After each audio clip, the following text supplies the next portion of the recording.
They are my bulwark against the terror. They are the defenders of humanity. They are my space marines, and they shall know no fear. The first legions Astartes. Stark and uncompromising, the Dark Angels were the first of the Emperor's legions, and the truest to the mold from which the legions Astartes had been struck. They were killers of the purest and most refined kind, for whom there could be no other destiny but a lifetime of war and death in the name of the Imperium and mankind. They did not build empires, made no attempt to master the ways of peace or the subtle skills of the artist, craftsman, or diplomat. They offered no excuses for their nature and made no compromises in the pursuit of their assigned duty, shirking neither the price they paid in blood nor that paid in infamy and solitude. Their greatest battles are to be found in no catalogue of compliance or roll of honor. No scholars or poets sing of these glories or remember those fallen in their prosecution. For they fought against foes so monstrous that it was deemed necessary that all mention of them be erased from history. Such was the nature of their service, not only to be prosecutors of the Great Crusade, but also to serve as the Imperium's most potent bulwark against the unknown terrors that lurked in the dark between the stars. The heraldry of the Dark Angels proclaims their lineage as the first of the Emperor's legions Astartes. But other than that simple fact, little is known of the origins of the legion and its initial gene stock. What is known with some certainty is that of all the many breeds of these post-human warriors, the Dark Angels were conceived by the Emperor as a template for those that would follow, distilled from the gene code of the most stable of all his primarchs, and without any attempt to foster specific traits or curb the eccentricities of the stock from which they sprang. The diversity of their origins brought a wealth of disparate martial traditions into the fledgling legion. During the early years of the Great Crusade, they were among the largest and most heavily armed of all the legions Astartes. They fielded more warriors under arms, maintained a larger fleet, and had access to weaponry more powerful than any of their brother legions at that time. They learned and specialized in all forms of war, and their knowledge was passed on to the other legions.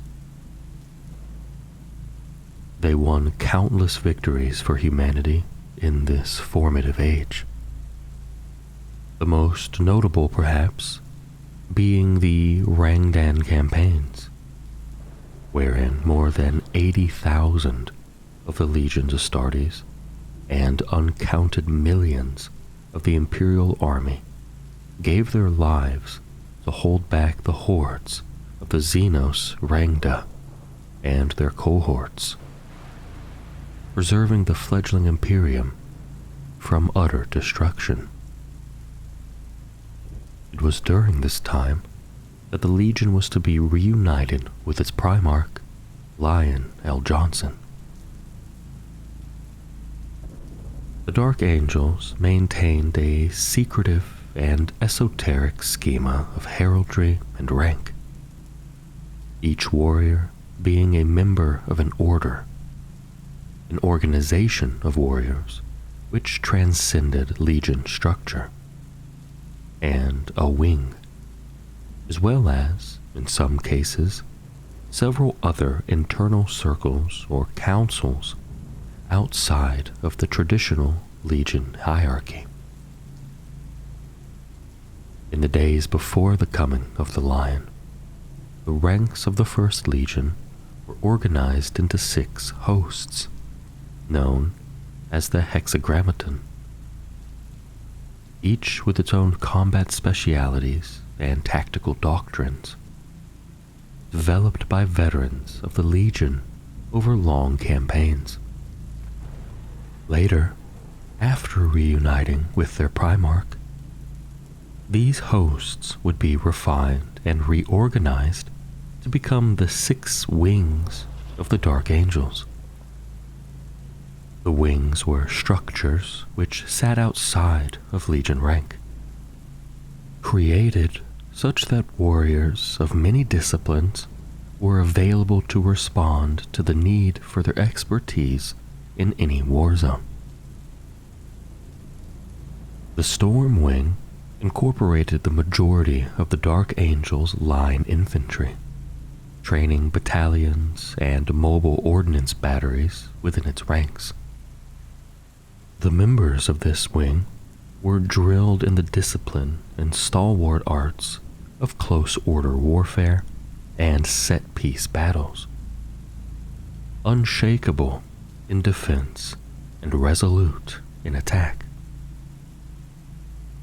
Its veteran warriors were the core of the Legion's infantry companies, capable of executing complex maneuvers and formations under the heaviest of enemy fire. When the Legion took to the field of battle in mass, the veterans of the Storm Wing stood in the front ranks, serving to steel the resolve of their brethren and to oversee the execution of orders in the chaos of battle. The Death Wing excelled in special operations alongside other units of the Legion, especially as a counterpart to the more numerous Storm Wing, with a multitude of sub-disciplines within its ranks. Most renowned among its specialists were those dedicated to the role of line breakers, elite veteran infantry who served to shatter the enemy's formations and create openings for other units or wings, and the lifeguard cadre deployed to protect officers during battle. These lifeguards were especially prominent, with few high-ranking officers in the Legion lacking a small force of Deathwing veterans sworn to give their lives to ensure their safety. The Raven Wing were based around the principles of mobile attacks, of strike and fade tactics, and skirmish warfare, and excelled at the use of light skimmers and aircraft, but also incorporated significant infantry assets. These were mostly reconnaissance squadrons, though among those were infantry units specialized in the use of drop pods and other orbital assault doctrines. When the Legion gave battle to a foe that sought to evade or confuse them, or one whose overwhelming power compelled them to counter it with speed, it was the warriors of the Raven Wing that took to the fore.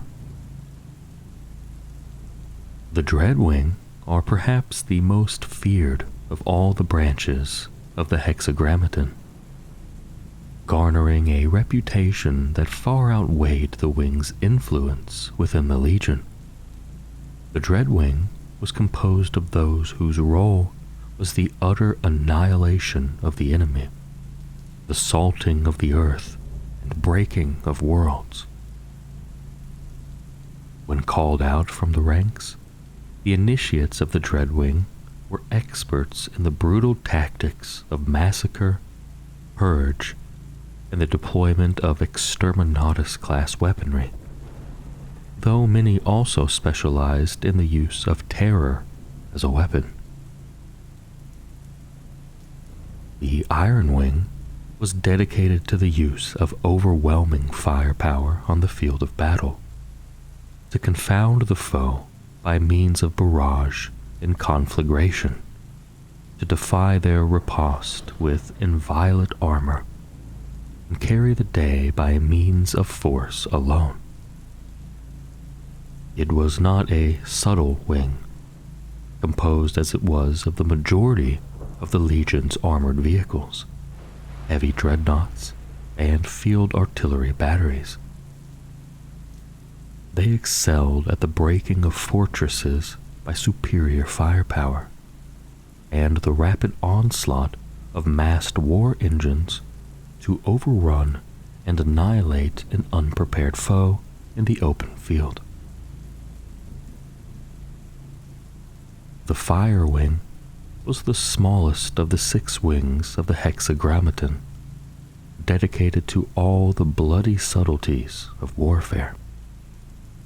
It was the hidden blade of the Legion, the knife in the dark, and the blade against the throat of the foe's commanders.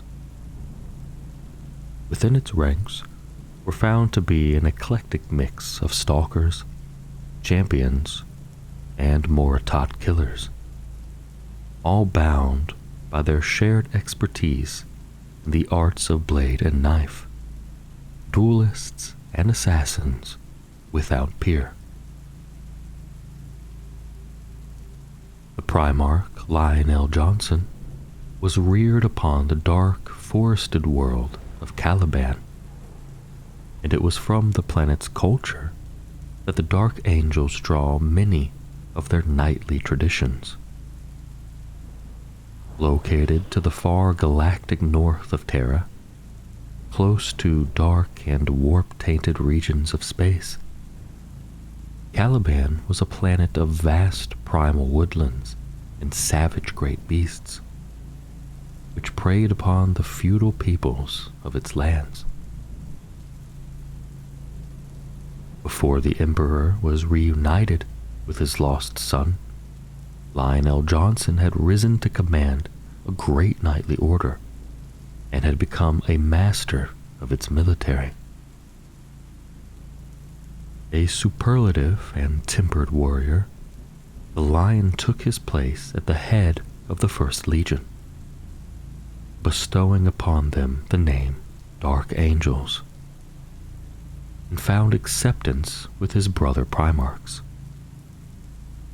Despite this honored place, the Lion remained apart, for though his strategic skill and talent with a blade rivaled that of Horus himself, the secretive mien of the Dark Angels and Johnson's own taciturn nature often led to distrust.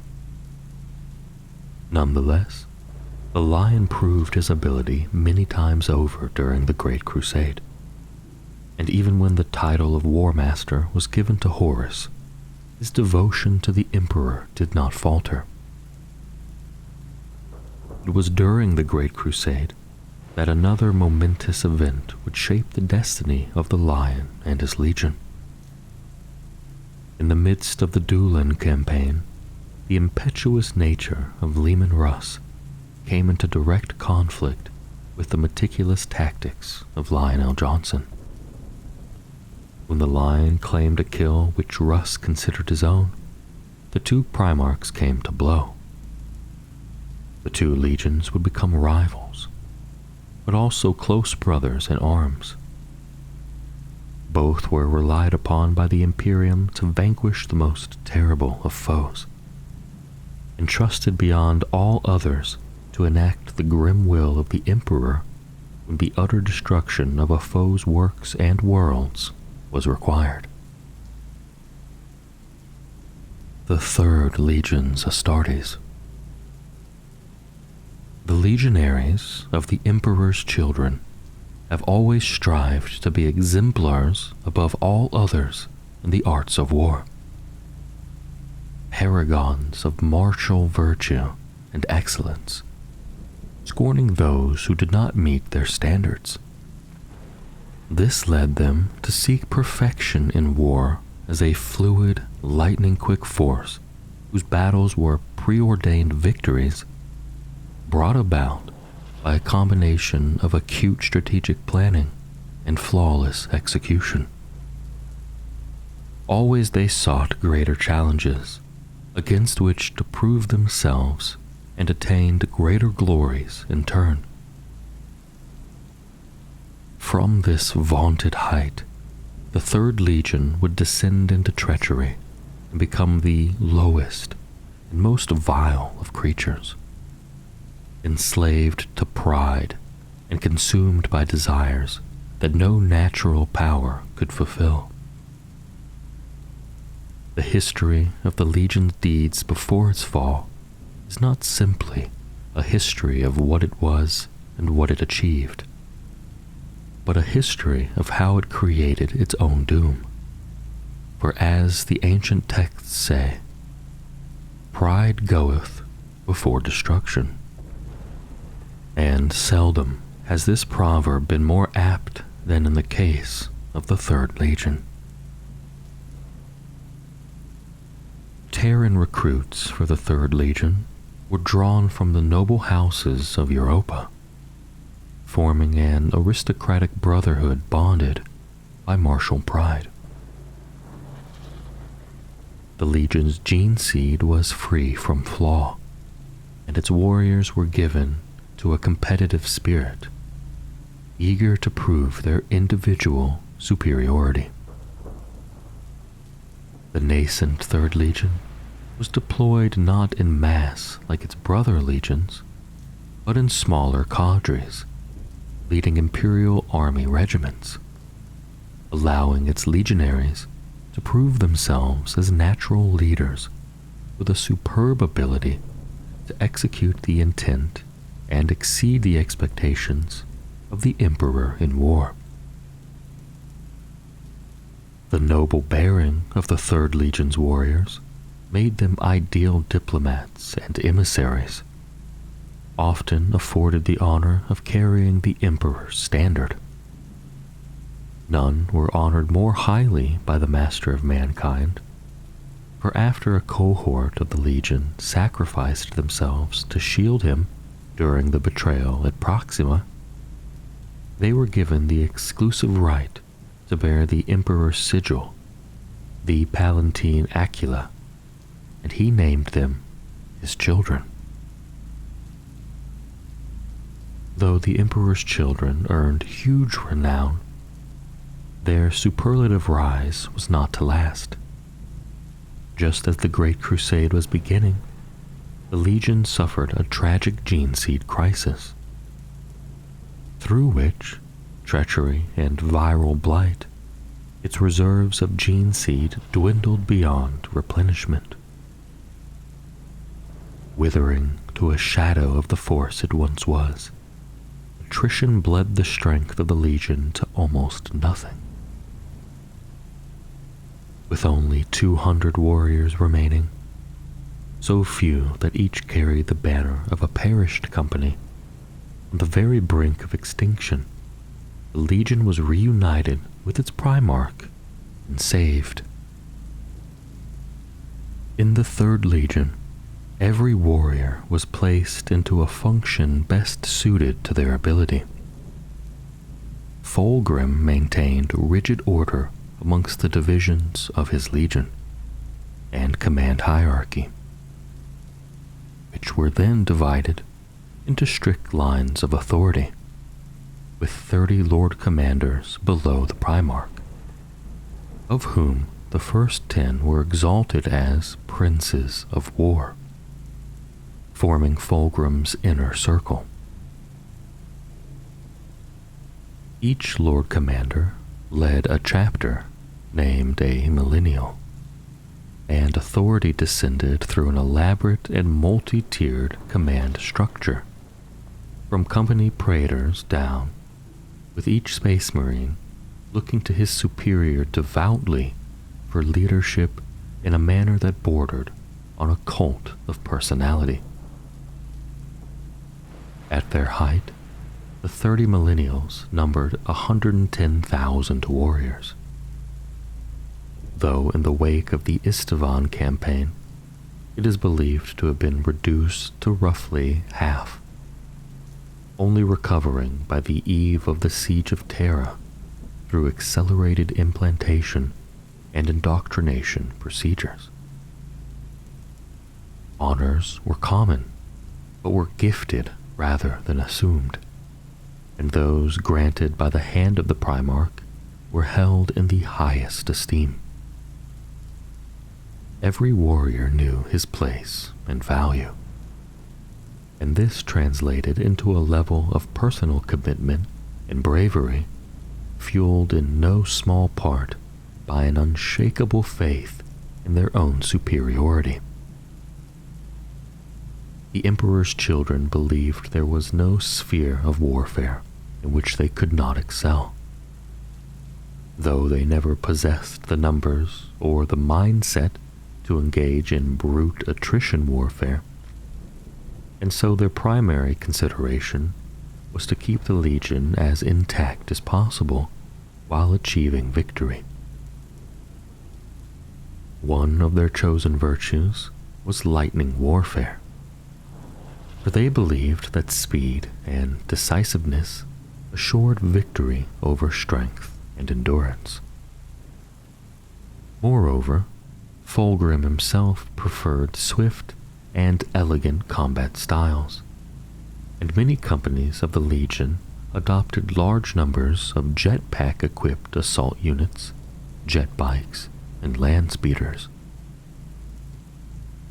The emphasis on excellence led to the formation of a number of unique elite and specialized units such as the Sunkillers, las cannon-equipped squads formed from the cream of the Legion's heavy weapon specialists, or who fulfilled more formal roles such as the Phoenix Terminators, Fulgrim's Praetorians, whose number was set at 200 in memory of the first days of the Legion's rebirth. Single combat was encouraged as a primary martial tradition, the duel seen as the ultimate expression of a warrior's prowess. So highly regarded were the blade masters of the Emperor's children that a semi-formal formation was allowed to develop whose membership existed outside of the rigid rank structure, that of the Brotherhoods of the Palatine Blades, who formed only for battles against foes deemed worthy of their attention. In war, the Emperor's children relied greatly on peerless strategic planning and the flawless execution of battle plans by individual warriors. Every aspect of battle was analyzed and turned to advantage, from terrain and weather to logistical support and reinforcement. Nothing was left to chance. This almost mechanistic approach to warfare had its dangers as well as its strengths, however, and should an entirely unforeseen contingency occur, or some crucial element or asset be unexpectedly removed, the Legion could be wrong-footed and thrown into confusion. However, for the most part, the strict and sure chain of command and the legionaries' attention to detail and individual skill allowed them to execute some of the most complicated multi-tier combined arms feats of any legion during the Great Crusade. In the last years of the Great Crusade, the pursuit of excellence became an arrogant assumption of superiority, the collection of laurels more important than imperial unity. It is likely that the overweening pride that had come to dominate the Legion's senior commanders forced them to walk the path of the traitor rather than to accept the role of servants in a unified and peaceful Imperium. To become reduced to one amongst many was a fate that pride could not endure. During the Age of Darkness, the practiced excellence of the Emperor's children was a brittle facade that concealed a swiftly growing canker. At the heart of the Third Legion, Fulgrim and his Lord Commanders partook of sordid feasts and abhorrent bacchanals that defied both decency and sanity.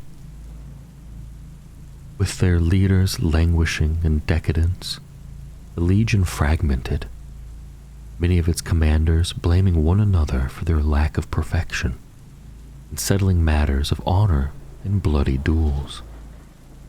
And as Fulgrim sank into madness, his legionaries followed, making of themselves fearsome instruments of terror in the process. Fulgrim's home world, the long-forgotten Chemos, was a gray-skied and gray-skinned mining world, where hope was thin and drudgery the coin of life. Privation was common on Chemos, and the isolated human population that abided there suffered slow decay. Despite all these hardships, Fulgrim rose quickly to power.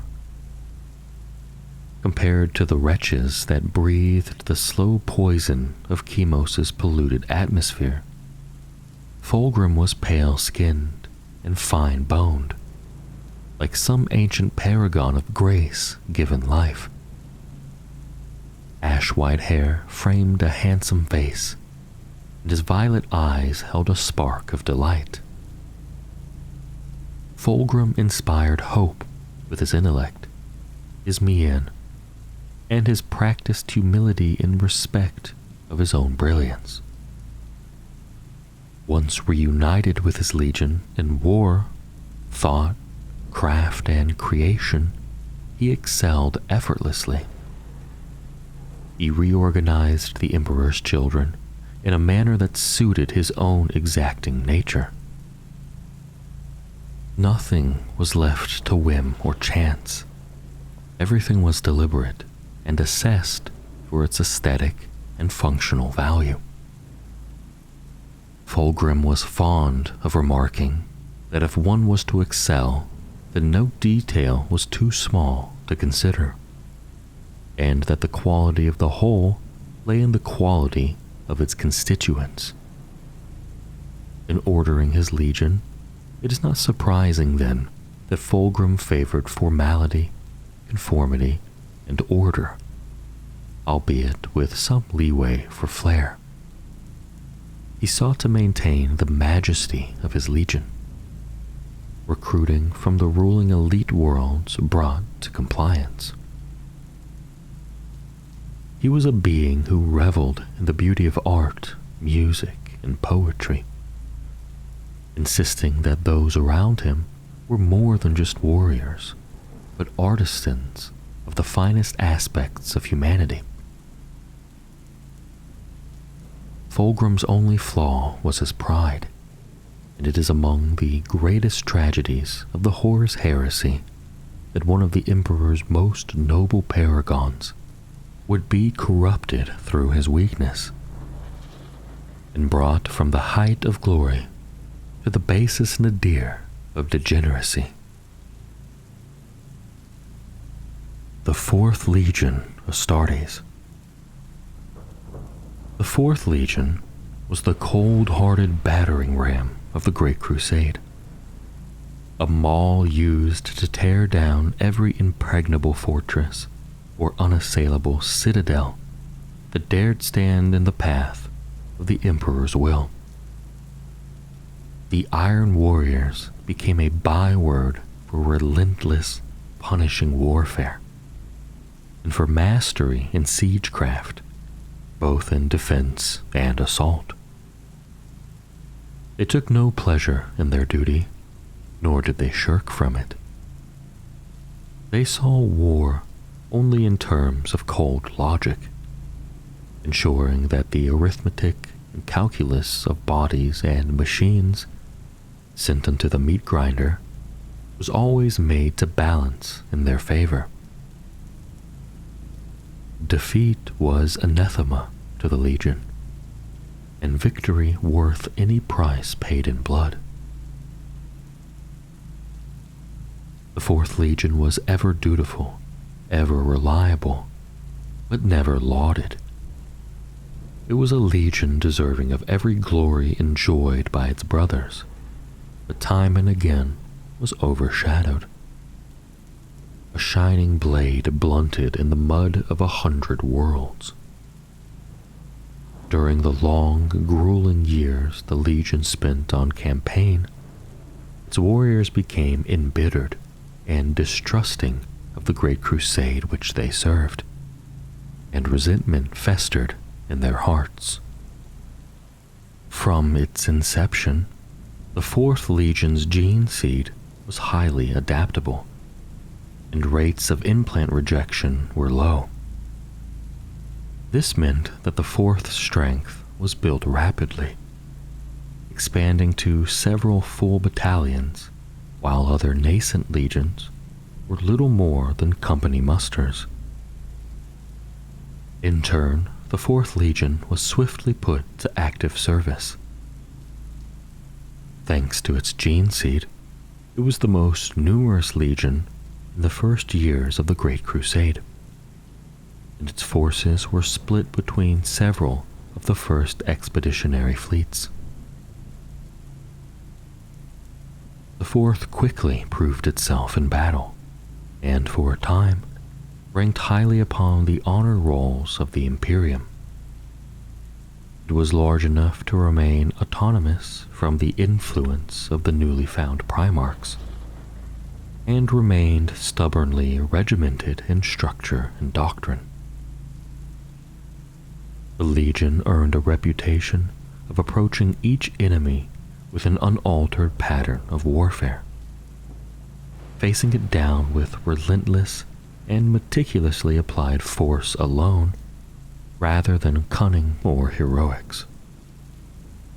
This was a double-edged blade, for as other legions attained their own characters, they looked down upon the Fourth as unimaginative, mechanistic, or even honorless. Conversely, to the Great Crusade's high command, these traits were desirable, making the Fourth more reliable and more ready to accept command without complaint. The Fourth Legion could be split into contingents as needed by theater commanders without the obstacle of a Primarch, and never balked in their duties.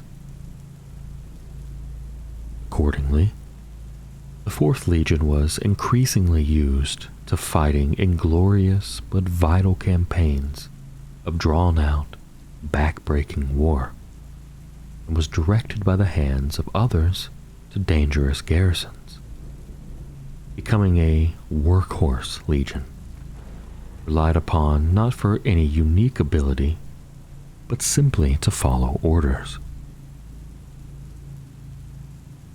Over time, the Legion was exploited, bled through thankless attrition, outpaced in glory, and made resentful. It was to this damaged and disabused Legion that Perturabo came. Within the Fourth Legion, Perturabo's word was law, and all his warriors were grist for the bloody mill of war.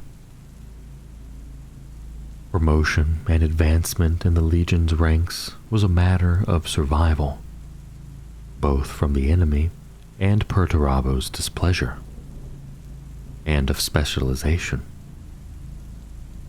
Honorifics and commendations meant little to the Iron Warriors. However, the high rank of warsmith was awarded to the truest masters of the battlescape, amongst whom 3 were promoted to Perturabo's council, the Trident. The principal strategic building block of the Iron Warriors was the Grand Battalion. This formation had a notional strength of 1,000 Space Marines, but it also incorporated armor and artillery. Recruitment and reinforcement into a Grand Battalion was continuous to offset high attrition rates, causing strengths to fluctuate wildly. Organization below the strategic level varied by the demands of particular deployments, with common divisions rated as infantry cohorts or heavily mechanized grand companies. Below this were the line centuries, comprising roughly 100 legionaries and a large complement of armor. A system of orders existed outside of the legion's main structure. Most renowned were the Stor Bazak, masters of siege and ordnance, even among a legion specialized in such tactics, and the Iron Havocs, marksmen of the most powerful weapons a legionary could carry unassisted. The Tyranthikos, or siege tyrants, were veteran line breakers equipped with Terminator armor. There also existed a series of warrior societies outside of the Legion's command structure, such as the Dodekatheon, an order of competing masons and strategists in the arts of siegecraft. The Apollocron, those who experimented with the machine craft of battle automata. The Kelidakos, master shipwrights, and the Lysatra, known as the Brethren of Thunder, or disparagingly as the Burned Men, whose obsession with devastation exceeded what the Legion considered practical. At every level, the Iron Warriors Legion was formidably provisioned. The Legion took a practical approach using equipment selected foremost for reliability and ease of repair, function taking precedence over form. Of note was the huge number and diversity of armored vehicles and artillery support assets fielded by the Iron Warriors, which were regarded as almost disposable owing to the Legion's capacity to quickly replace such assets. Its munitions and armor reserves were also estimated to exceed that of several other legions combined. Perturabo demanded that his legion would be a peerless engine of war. He rebuilt it in his own design, and it operated as a cohesive, determined, and disciplined force. An army whose task was to overwhelm its foes by the most efficient methods possible, destroying utterly the enemy's ability to resist. The Legion was technologically proficient and preferred to strike always from a position of overwhelming superiority, bringing maximum force directly to bear. They favored use of massive, focused bombardments as a precursor to attack. The calculation of fields of fire, the use of high-intensity shelling, and the deployment of heavy armor and mechanized forces to spearhead assaults where the Iron Warriors stalk in trade. Under Perturabo, the Legion's character was amplified.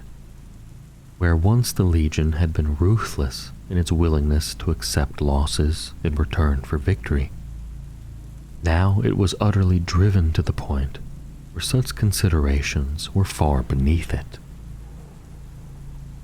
The Legion's acceptance of mass casualties as the price for victory made it excel at siege warfare of the most vicious kinds. War became a deadly equation, which the Iron Warriors were supremely suited to solve.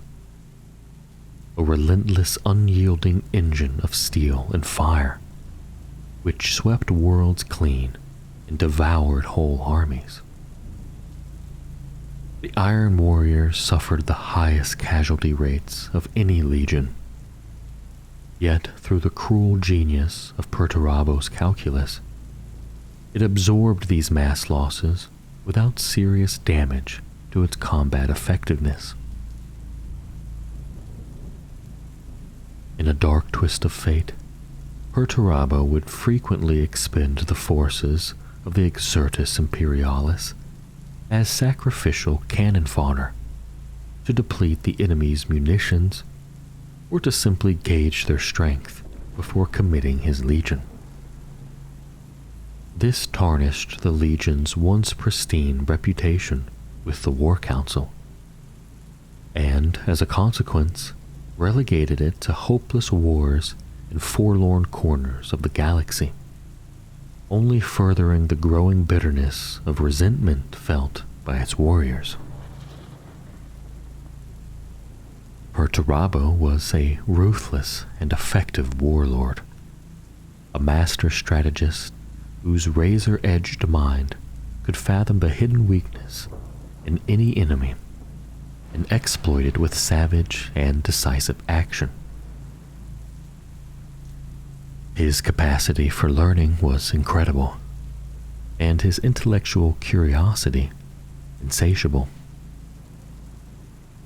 He was gifted above all others in scientific and technical intelligence. However, from the outset, he was a distant, calculating mastermind who cared not for others, nor readily deigned to explain his actions or intentions. This mattered little in the context of his use as a weapon for the Great Crusade. However, for Perturabo was formidable and could deconstruct and overcome any obstacle or cast down any foe. When united with his legion, he reviewed their record and their doctrines against the legions of his brothers, and found the fourth wanting. It was not enough for Perturabo that they were merely superior. Their failing was that amongst the legions they were not already supreme. His punishment was decimation, putting 1 in 10 of his legion's warriors to death. While outsiders were horrified by this seemingly wasteful action, to Perturabo, it was a calculated and cathartic act, purging his legion, and by extension himself, of the weakness which pervaded it, and proving to all that he was first amongst his brothers in ruthlessness, decisiveness, and willpower. The 5th Legion Astartes.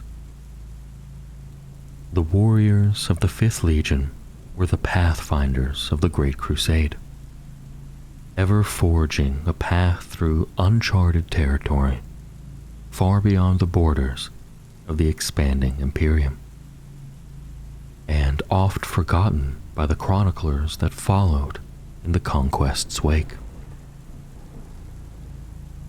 Organized into small, mobile units, the 5th Legion ran before the armies of the Emperor during the final conquests on Terra, and then across the stars, sowing confusion and death amongst their foes.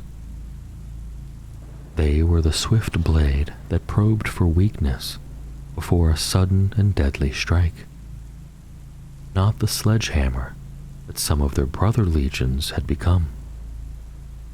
Theirs was the lightning that struck from clear skies and withdrew without a trace, leaving only ashes behind. The White Scars were often overlooked and considered the outcasts of the legions Astartes. Operating so far from the Imperial core and being so culturally distinct from the Terran norm, though alternatively disdained or unremembered by most, it would be the Fifth Legion that would overturn the scales of destiny itself. From their inception, the Fifth Legion were held apart from their brothers, rarely being found in massed ranks among the assembled hosts of the Unification Wars. Yet they were one of the first legions to draw blood in the name of the Emperor. Taken first from the techno-nomadic tribes of the Tulian Basin, whose hardy stock had traversed those icy wastes and vast mechanized crawlers throughout the long years of the Age of Strife, and later from the wider stock of Terran recruits, the warriors of the Fifth Legion were the Unification's eyes and ears. While some of the earliest legions were committed to the front lines of the initial conquest alongside the Emperor's Thunder Warriors, the Fifth Legion was granted the solitary duty of seeking out the hidden fastnesses of the many gene-wrought demagogues and warlords that ruled the war-ravaged face of old Earth. Always they were pioneers, used in reconnaissance and sudden shock assault, and where they could not eliminate an enemy outright, they gathered information on the foe's strength and force disposition, acting as the vanguard for a reserve Imperial host. As the Emperor's war for galactic reconquest moved outward from Terra, the Fifth Legion moved ahead of the expeditionary fleets. For over half a century, the Fifth fought a lonely, piecemeal crusade, each of its companies separated by such distance that its flotillas slowly began to lose any sense of unity with their brethren. Each of these pioneer companies, their many acts of heroism beyond the leading edge of the Emperor's ever-expanding domain, garnered a little praise or attention amongst the lords of the Imperium. There, in the outer darkness, shorn of supply and reinforcement, was the basis of the White Scars' mastery of hit-and-run warfare established by necessity. For they simply could not afford to engage in protracted wars of attrition. The Fifth Legion has never adhered closely to the strictures of the Principia Bellicosa, a deviance which only grew under the command of the Great Khan. Lacking in the numbers that allowed many of the other legions to operate as fully fledged war hosts, the Fifth Legion was originally organized into small pioneer companies, each operating as a separate, fully autonomous and independent force. This independence of operation and command was both a necessity due to the size and mission of the early Fifth Legion, and a legacy of the fierce spirit of its original recruits. When the Great Khan took command of the Legion, he reformed these warriors into a number of flexible hordes, equivalent to groupings of a number of chapters. These formations stood above the brotherhood or company level in the Legion structure. In creating his new Legion, The Great Khan was careful to split up the old pioneer companies, mixing warriors of differing origins together with new recruits from his home world of Chagoris to constitute the new hordes. The other main organizational unit within the White Scars, the Brotherhood, was a unit roughly equivalent to the standard company. Just like the larger hordes, each brotherhood varied in size quite widely, with some being formed of less than a few hundred warriors, and others up to several thousand. Typical brotherhoods were almost always mechanized cohorts, in that the entire force of the brotherhood was either mounted on jet bikes or supplied with other forms of transport to enable rapid deployment and high-speed onslaught or pursuit operations. However, some specialized brotherhoods comprised dedicated artillery trains and slower-moving vehicles of war, or lighter skirmishing and reconnaissance units, the Legion remaining a flexible force able to prosecute any form of warfare. Most brotherhoods also included what the White Scars referred to as a keshig, which indicated a body of troops somewhere between a lifeguard for the Khan and an elite reserve intended to bolster both the fighting spirit and tactical firepower of the line troops. Given the overtly aggressive nature of most White Scar tactics, these units often formed the forefront of any assault, and most often contained the most skilled and experienced warriors within the Brotherhood. Several bodies of warriors also existed outside of the Brotherhood structure. These included the Dark Sons of Death, destroyer cadre warriors deployed in combat when the utter annihilation of the enemy was required, as well as for certain ritual roles in the wake of key campaigns. The Falcon's Claws served as hunters and forward scouts, experts in survival and quiet elimination of enemy commanders. The Karash, less a formal order and more a temporary assembly of penitent or glory-seeking warriors, was assembled whenever the need for a divisionary or shock assault force arose. The Uhan Solban, Omens of Ill Fate, comprised almost every one of the limited number of dreadnoughts in service with the White Scars. The Akoglanar was the Legion's expanded apothecarian. The White Scars also made use of so-called weather witches or storm seers, a cohort of battle psychers which was maintained even after the Edict of Nicaea. Jagatai Khan, the Warhawk, was reared upon the wild planet of Chagoris, a wilderness of sweeping plains, forests, and mountains. Its tribes fought constantly, though all would ultimately submit to the might of the Khan of Khans, as Jagatai came to be known.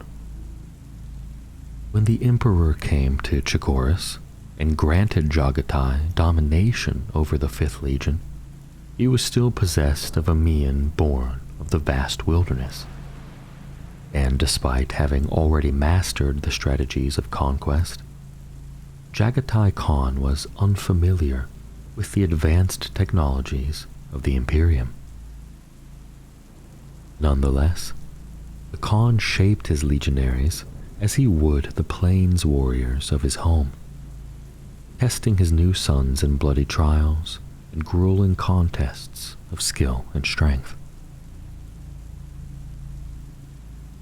The Great Khan gave his disparate sons more than honor scars. He also introduced a united cultural identity to the Chagorian mold. He encouraged his legionaries to take pleasure in their duty and to study the noble pursuits, as they were known on Chagoris, such arts as calligraphy, hunting, and the telling of ancient tales. He made the ways of Chagoris the truth of his legion, a strange blend of practicality and superstition that was ill at ease with the strict tenets of the imperial truth. Jagatai's refusal in later years to amend the practices and outlook of his legion to more closely fit the imperial truth was yet another source of conflict between the Great Khan and some of his brothers, notably zealous Lorgar and overbearing Gilliman. In every battle in which he fought, Jagatai led the assault. He was ever able to be found where the fighting was most intense. It was to Jagatai and to each other that each White Scar was bound, not to the distant dream of the Imperium or any one of its worlds, but only to the Khan of Khans and the savage joy he took in war and in life. The 6th Legion's Astartes, the Space Wolves. The 6th Legion always remained apart from its fellows, its origins shrouded and its reputation fearsome. Unexpected violence was its calling card.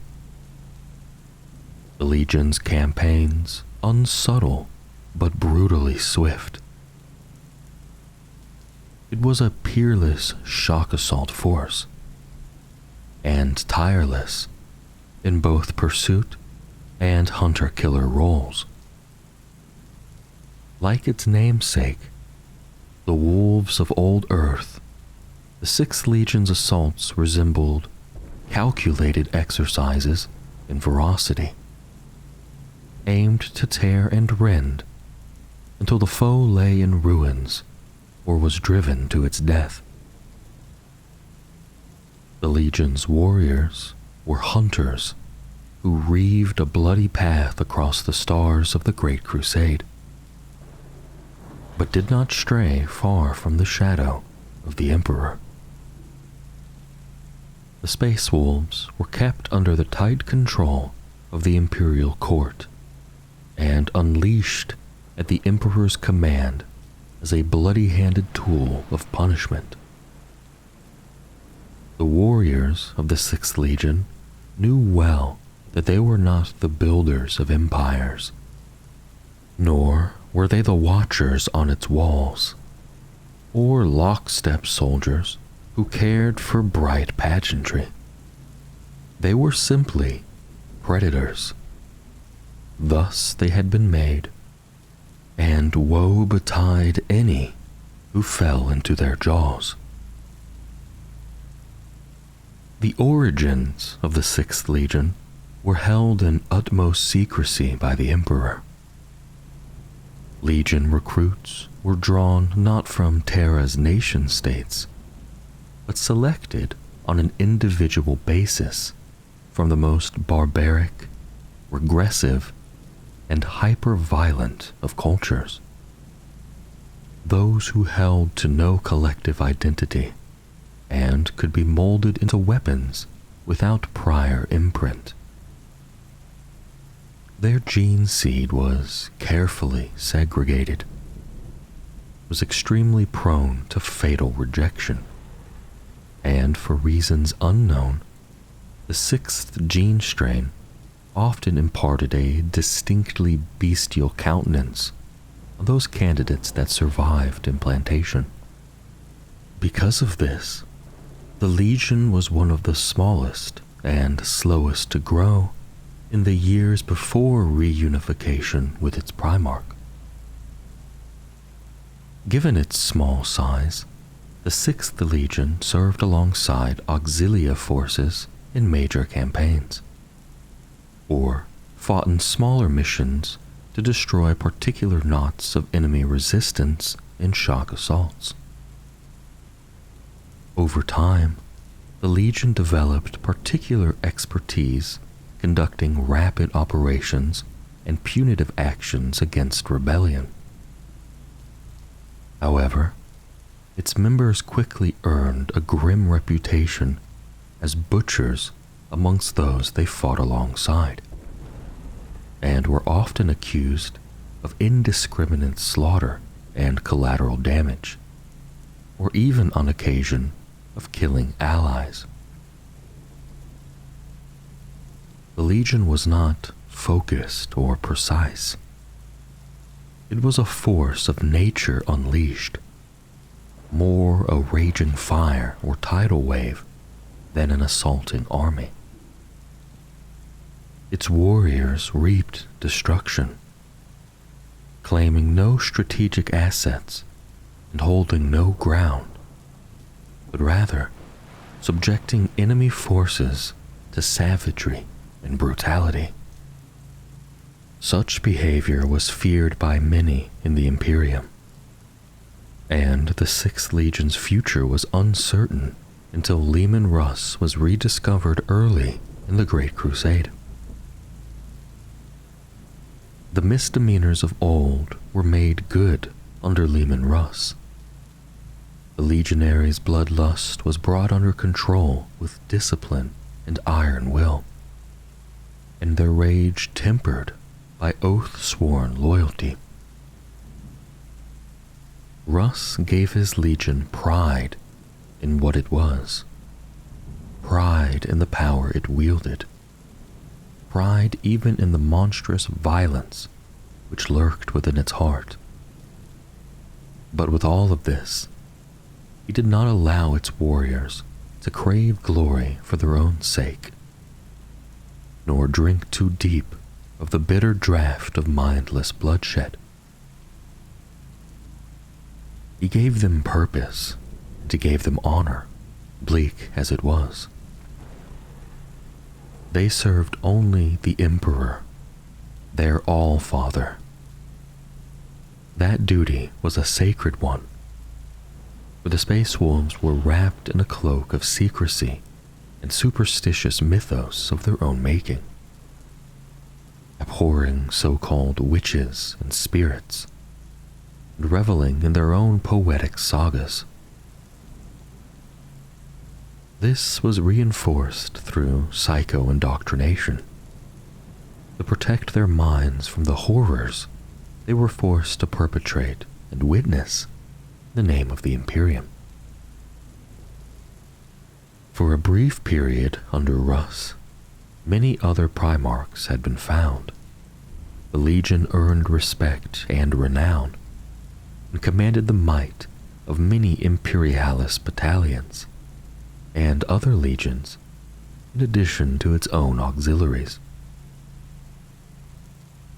Russ was a field general of surpassing skill, and enacted scores of successful compliances. However, many of the Space Wolves' campaigns were unavoidable grinding horrors and terrible wars of genocidal cleansing.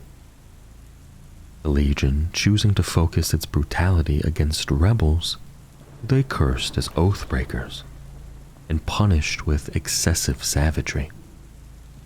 These wars and conflicts, such as the cataclysmic Rangdan Xenocides, redoubled the Legion's dark reputation, painting Russ not as a noble savage, but as an executioner and blood-spattered tyrant.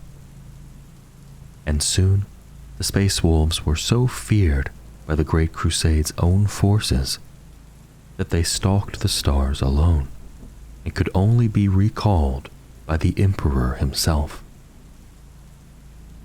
Fenris hosted the Fang, an enormous fortress carved from a mountain by Russ and the Emperor through the expenditure of vast resources, uniquely allowing the Space Wolves to be entirely self-sufficient from both Terra and Mars.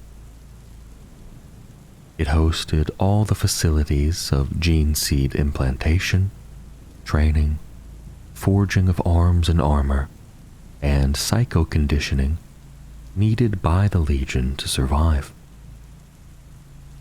This autonomy would prove a prescient boon as the Legion became removed from the wider Imperium. Within the Fang, the Legion's ranks and legends grew and took on new shape. The Legion was organized unlike any other, with 13 distinct great companies, each nominally consisting of 10,000 Space Marines that competed for glory and the favor of their Wolf King, Leman Russ. These had diverse characters, such as the first company, On, which were the Varangier elite, the Wolf Guard of Russ's own household, and the 7th company, the so-called Landivan, destroyers and layers of waste. Each great company was led by a Jarl, or Wolf Lord. Under these Jarls were many lieutenants, named Thing, or Claw Leader, and the number of Things was very much at the discretion of the Jarls, who ruled their companies as a wolf leads a pack. The Things were in turn responsible for any number of packs, which each had a Huskarl, leader, to keep its warriors in line.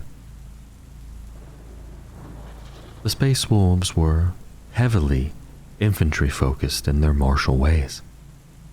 Packs were conditioned to hold a near suicidal disregard for danger, and trained to exploit this to their fullest extent on the battlefield, pitting their courage and might where it would be most effective, in the very teeth of the foe, overwhelming opponents by sheer speed and ferocity of attack, both in hand-to-hand combat and in brutal short-ranged firefights. As time went on, tactical dispositions shifted to better accommodate this preference, leading to the creation of unique shock troops such as the Grey Slayers and Bloodied Claws, which gradually came to comprise the bulk of the core infantry of the Legion. Leman Russ was the so-called Wolf King of the primitive death world Fenris, a world that should not be possible. Fenris's ecology of burgeoning megafauna, its shifting geology of frozen seas and molten islands, its storm-racked climates of hell winters and burning summers, and even its extant path through space, represents paradoxes of and contradictions of nature. It is speculated that Fenris was perhaps artificially constructed in a bygone epoch so as to create the exact conditions required for precisely one thing: raising a hardy, savage warrior race and their king. There would be no bright towers and industry for Fenris under the Imperium. Its conditions would be carefully preserved and shrouded in deeper myth by Russ and the Emperor. Leman Russ's early history is remembered through allegorical accounts that speak of his upbringing by a pack of wolves, the barbaric wars he fought for supremacy, and that when he met his father, he challenged him to contests of strength, wit, and will, like the Norzic kings of old Earth. What is fact is that Russ himself was not a savage, but possessed of dazzling intellect and singular cunning, giving his rivals the impression of dull-witted barbarity, while holding logic and reason as high virtues. Though he embraced Fenris's culture, he was headstrong and defined right and wrong in the starkest of terms. Russ took easily to his role in the Imperium, absorbing readily its advanced technology and accepting the Emperor's vision of galactic unity. His testing and training was brief compared to other Primarchs, and he quickly took full command of his legion, one that could now thrive with the stabilizing intervention of his Canis gene helix upon his gene seed. Russ ultimately reshaped the 6th Legion, a force which notoriously disrespected high authority and followed only strength, with the tradition of Fenris tempering their feral nature and commanding their respect by will and deed. The 7th Legion's Astartes, the Imperial Fists. The Imperial Fists were driven foremost by the ideals of unity. They stood alone as a pillar of stability upon which the foundations of the Imperium were built. They were ever true, unswerving from the toll demanded by war and bearing the weight of loyalty without breaking. To the Imperial Fists, no sacrifice in the line of duty was too grave, and they refused to flinch in the fulfillment of their oaths. They were the noblest exemplars of the highest ideals and aspirations of humanity, and for this reason, they stood by the Emperor's side more than any other legion during the Great Crusade, as instruments of his will.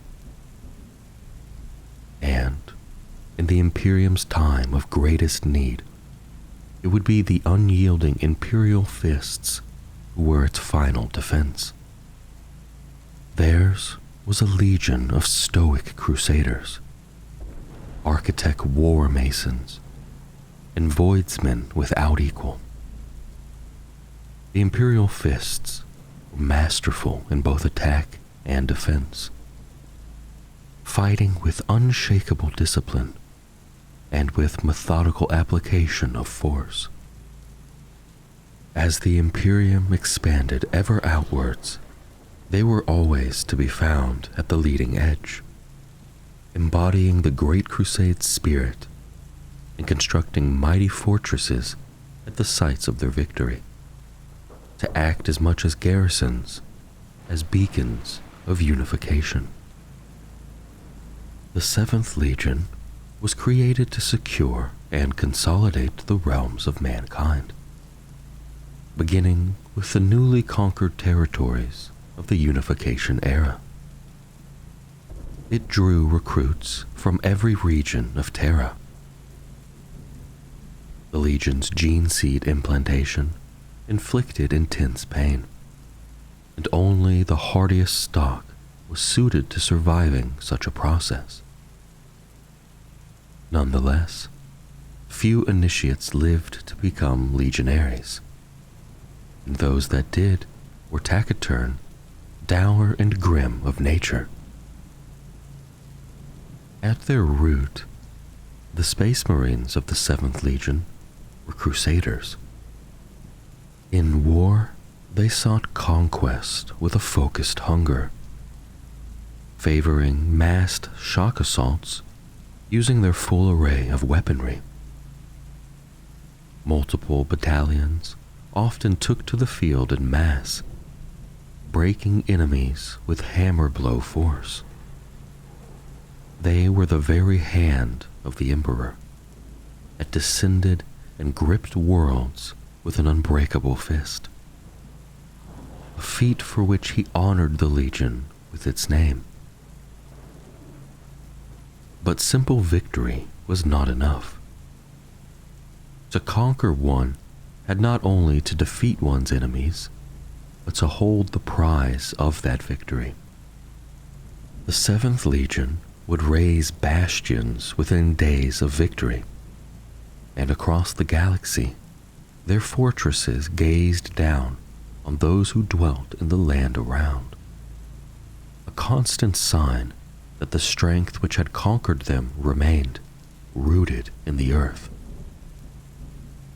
These fortresses solidified conquests, and ordered domains sprang up around them, replacing what had been broken with something far stronger. After each conquest, more warriors were inducted into the Legion. However, the 7th did not linger, but drove ever on, without pause or respite. Nor did it administer or draw upon and enforce laws.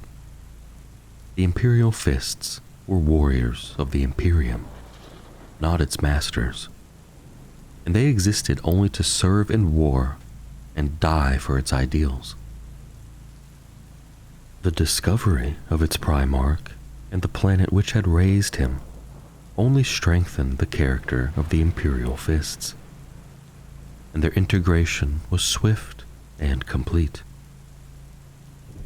The Legion's organization aligned with the strictures of the Principia Bellicosa set down by the Emperor, for Dorn was practical, seeing no need to change an effective structure. Its numbers remained largely stable throughout the Great Crusade. In the region of 100,000 warriors, subdivided into many companies, ranging in size from a handful of squads to several hundred Space Marines, the numbers of which waxed and waned due to battlefield attrition and recruitment. These companies were grouped into flexible battalions based on the needs of particular deployments, rather than as standing formations, and larger battalions were called a crusade or household. Company-level captains were functionally the most senior ranks in the Imperial Fists hierarchy, with every warrior in the Legion obedient directly to Rogel Dorn and above him to the Emperor. However, while Dorn maintained no fixed inner circle of advisors, his counsel was whoever stood beside him in battle. He honored many captains of skill and merit with additional authority. Commanders of appointed theaters were given temporary titles and afforded the greatest respect. These were the marshals, fleet masters, and siege masters. Lord Castellans were senior masters of defense appointed to garrison and hold conquered sectors of space, and Lord Seneschals were responsible for the crusading strategies of whole spheres of the galaxy. Above these stood the first captain, Sigismund, renowned as the greatest warrior of the age. Sigismund was a master of the Temple of Oaths, which bound each legionary to their purpose, and of the first company, the Temple Brethren, which numbered 1,000 warriors, each a tempered exemplar of the spirit of the Legion in the Great Crusade. Many other storied veteran subdivisions formed in the Legion over the course of the Great Crusade, such as the Phalanx Warders, specialists in the desperate confines of Zone Mortalis warfare, whose charge was the defense of a legion's flagship, the Phalanx, and the Huscarls, an elite bodyguard cadre sworn to the singular purpose of defending Rogel Dorn himself. Favored by Terra and the Manufactoria of Saul, the Imperial Fists were blessed with the cutting edge of Imperial war gear and technologies, and were often the Legion chosen for testing advanced weaponry such as the assault cannon. They were amongst the strongest proponents of the development of tactical dreadnought armor, and fielded a significant number of squads equipped in all variants of Terminator armor. Furthermore, they fielded a larger complement of heavy tanks and more dreadnoughts than many of their brother legions, the hardiness of their legion stock contributing to the high survival and internment rate.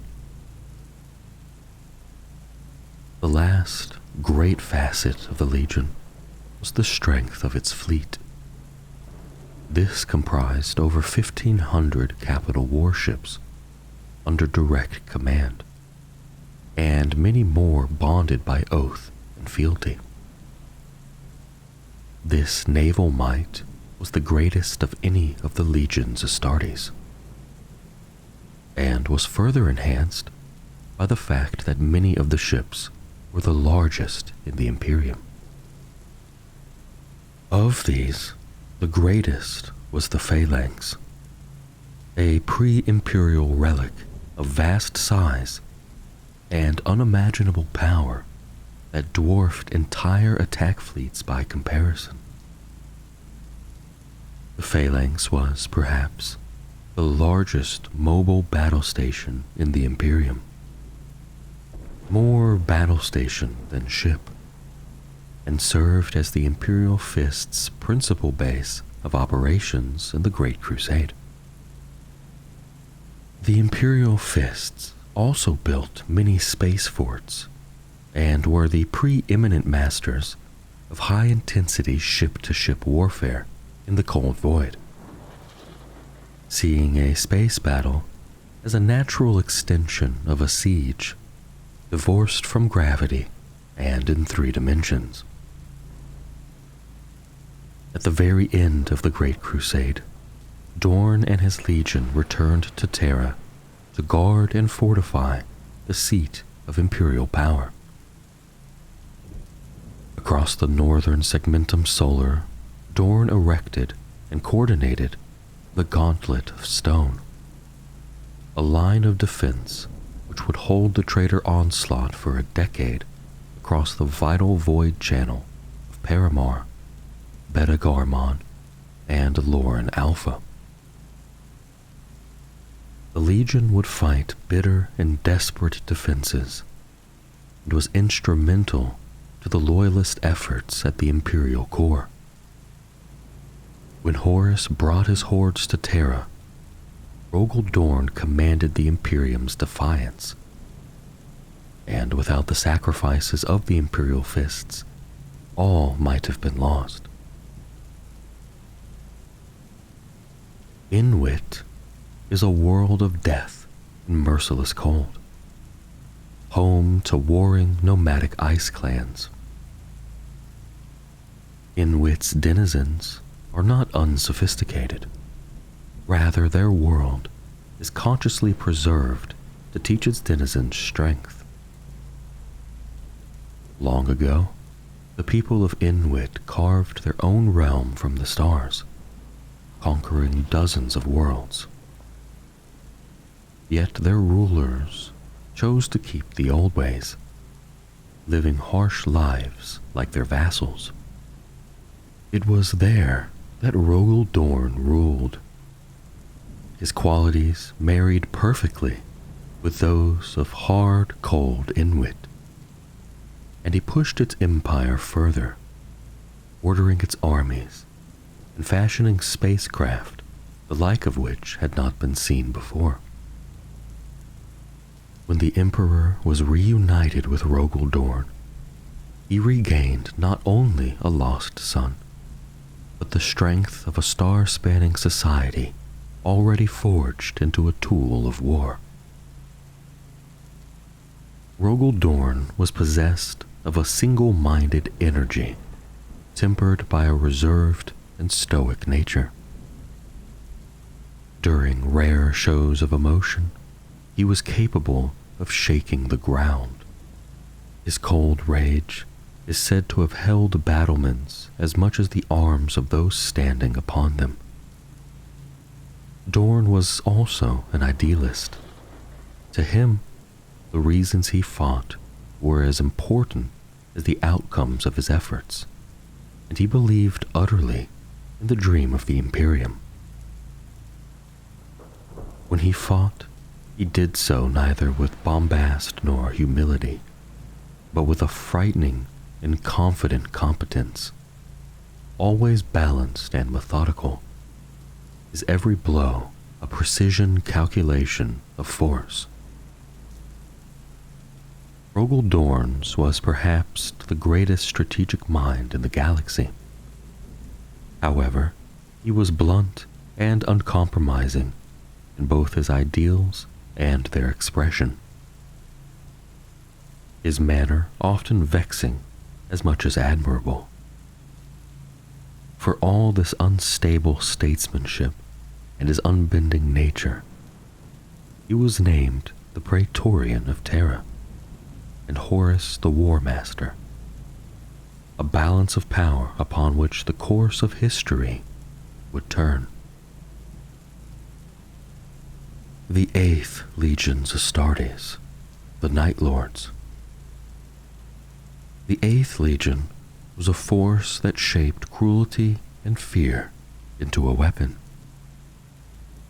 It was known foremost for its disproportionate and merciless application of force. Its first blow, an atrocity pitched with such wanton brutality that it forced entire populations into abject surrender and desperation to avoid suffering the same fate. For foes who refused to capitulate, the Night Lords reserved a singular talent for murder. Its warriors were a grim function of necessity, a terrifying force of monsters created to drag a barbaric age into the light.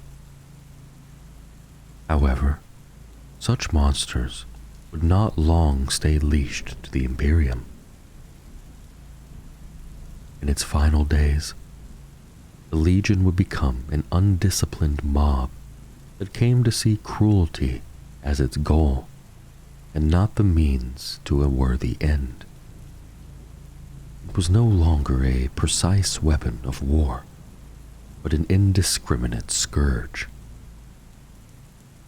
As was fitting for a legion of such ill repute and terrible mien, it would not go meekly to fate, nor accept without bloodshed an end to the path it had chosen to walk. Amid the turmoil and destruction of the Horus heresy, the Legion would turn upon itself in an orgy of violence in an effort to sever itself from a singular curse, its own Primarch. The 8th was soaked in blood from its very birth. The Legion's first recruits came from the prison sinks of Terra, vast underground caverns where generations of transgressors struggled in blind darkness. Strength, ruthlessness, cunning, and cruelty were vital to survival in the lightless warrens, qualities which paired perfectly with the Legion's gene seed. This gene strain gave the sons of the underworld the ability to see through darkness to a degree that far exceeded that of other legions. This gift was also a curse, forcing them to see the light of suns through flare buffers. Even though they now stood in the world above, the warriors of the Eighth still walked in the night. The warriors of the Legion were creatures made to live in the dark and to fight a war for a future of light. At their core, they were creating a future without creatures of their kind. During the Great Crusade, the Eighth Legion was used to bring to heel those who believed that the sins of the past could live on in the Imperium. The warriors of the Eighth tended towards moral absolutism, in which there were no degrees of guilt, and they meted out only retribution. Their cold justice brought light to the darkness in which monsters dwelt, and as this light of illumination swept across the galaxy, it became increasingly obvious that there would soon be no dark realm left for the Legion itself. Conrad Kurz was the Dark King of his Night Lords. He maintained a court of his most useful sons named the Chiroptera, its members, officers from across the Legion.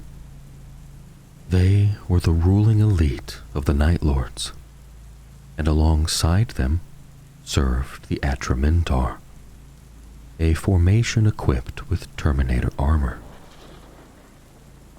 Within its ranks were the Contikar, haughty true aristocrat sons of Nostromo, who vied for power and were willing to take any murderous measures to earn a seat on the Chiroptera.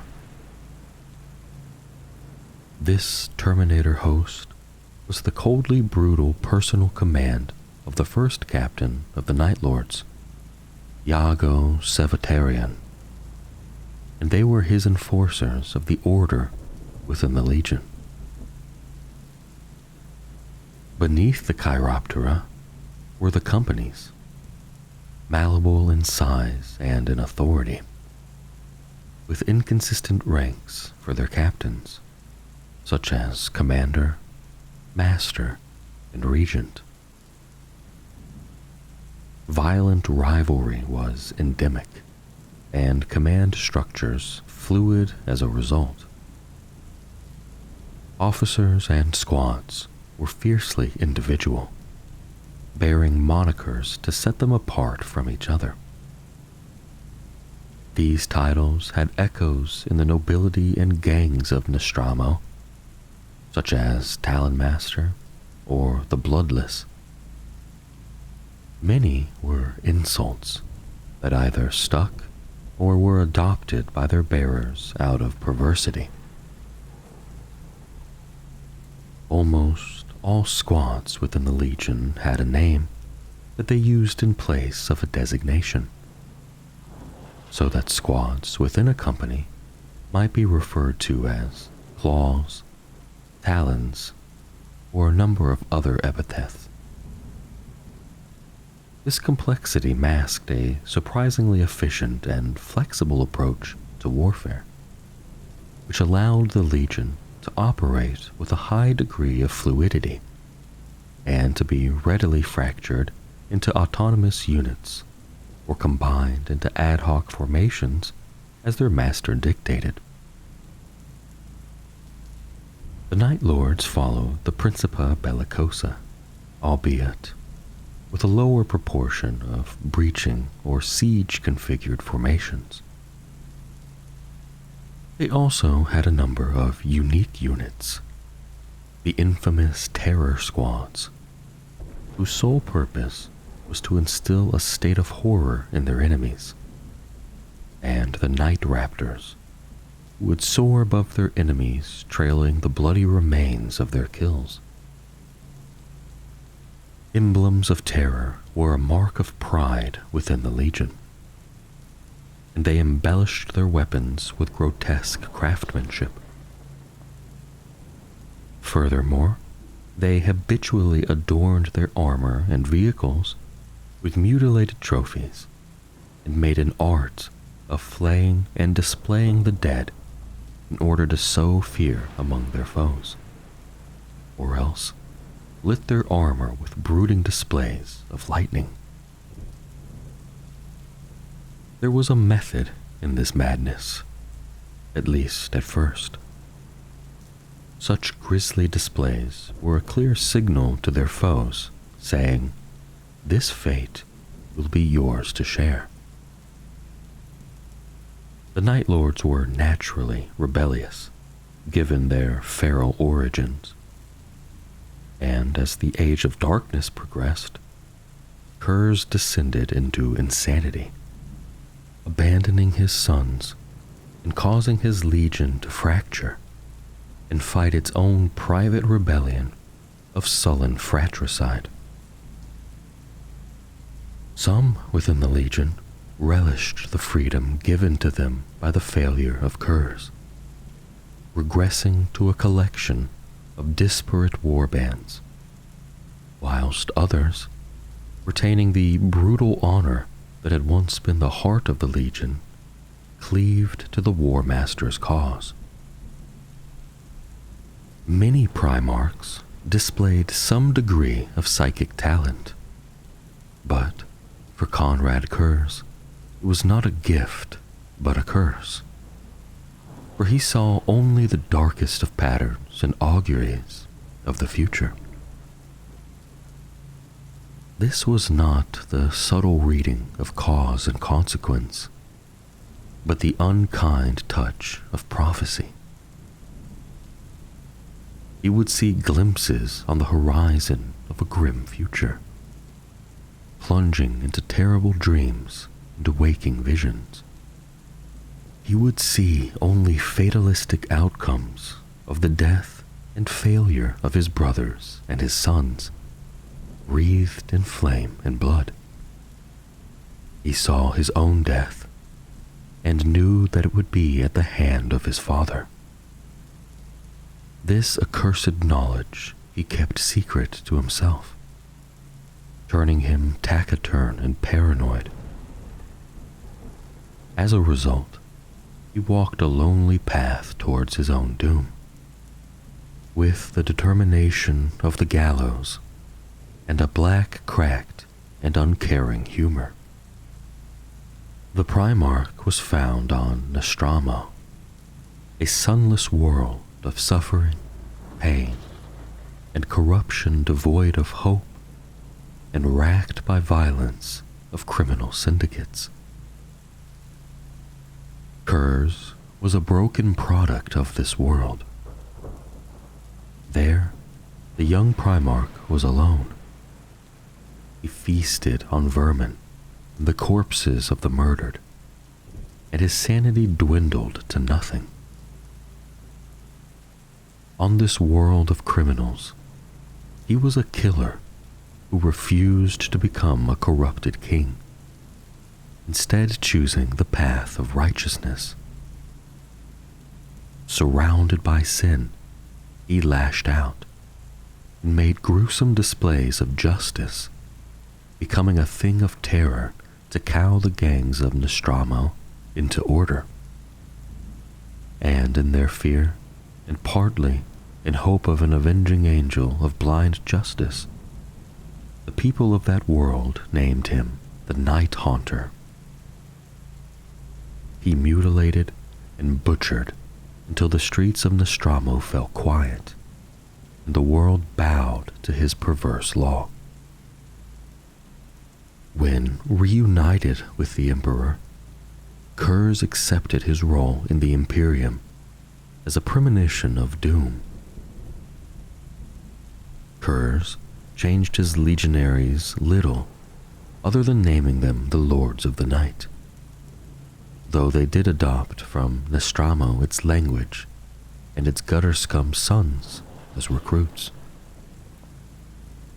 Their ways and methods of war changed not at all, and the integration of Terran and Nostroman warriors was amongst the swiftest of any legion. The old legion and the new fitted together like two sides of a coin, both raised from darkness to create order in strife.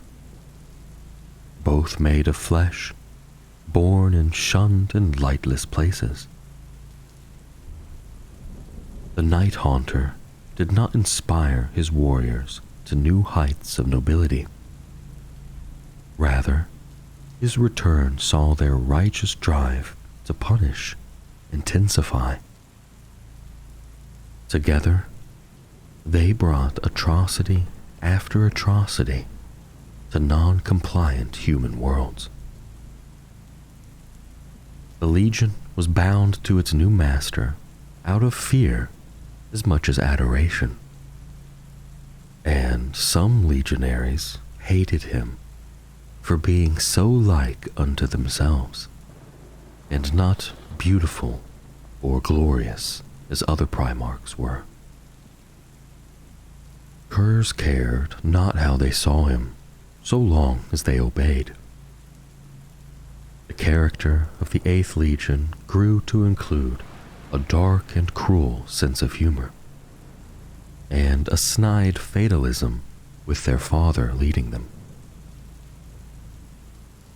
New traditions, twisted reflections of Nostraman gang rites and customs, were adopted within the Legion, such as marking condemned legionaries' gauntlets red to show that a death sentence hung over them.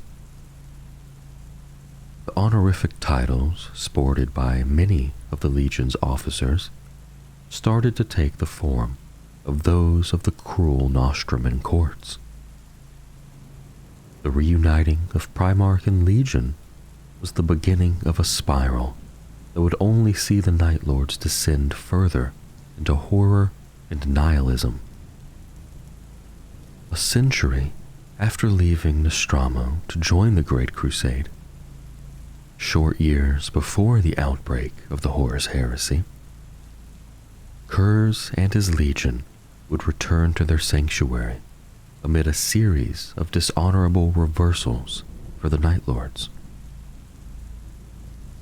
There, Curs found the world that he had raised from barbarity had fallen back into criminality, and those that he had trusted to lead in his absence had succumbed to greed, corruption, and recidivism. Curs's judgment was simple and swift. The Night Lords destroyed Nostromo.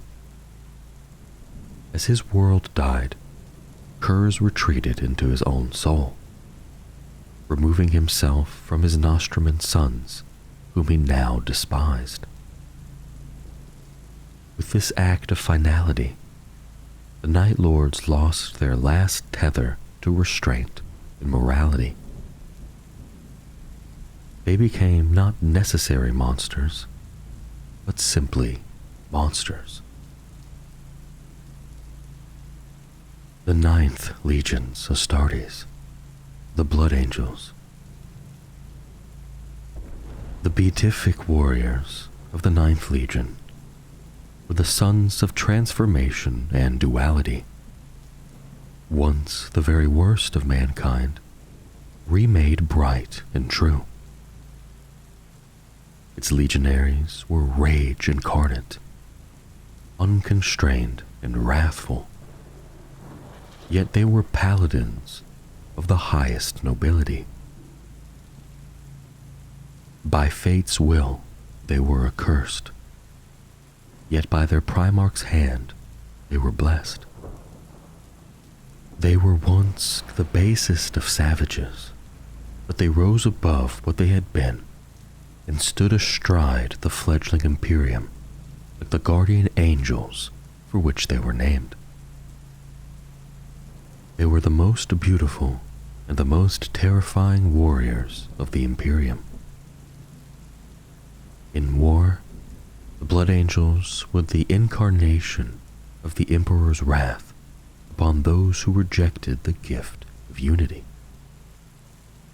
Their coming nothing less than apocalyptic judgment delivered from on high.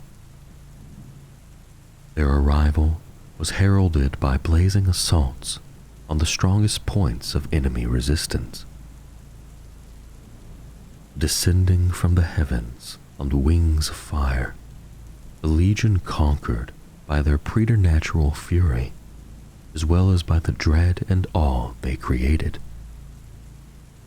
They inspired their allies, and any enemy who witnessed the Blood Angels in battle were forced to their knees, cowering before the Legion's wrath and splendor, lest they too perish beneath the Legion's burning blades.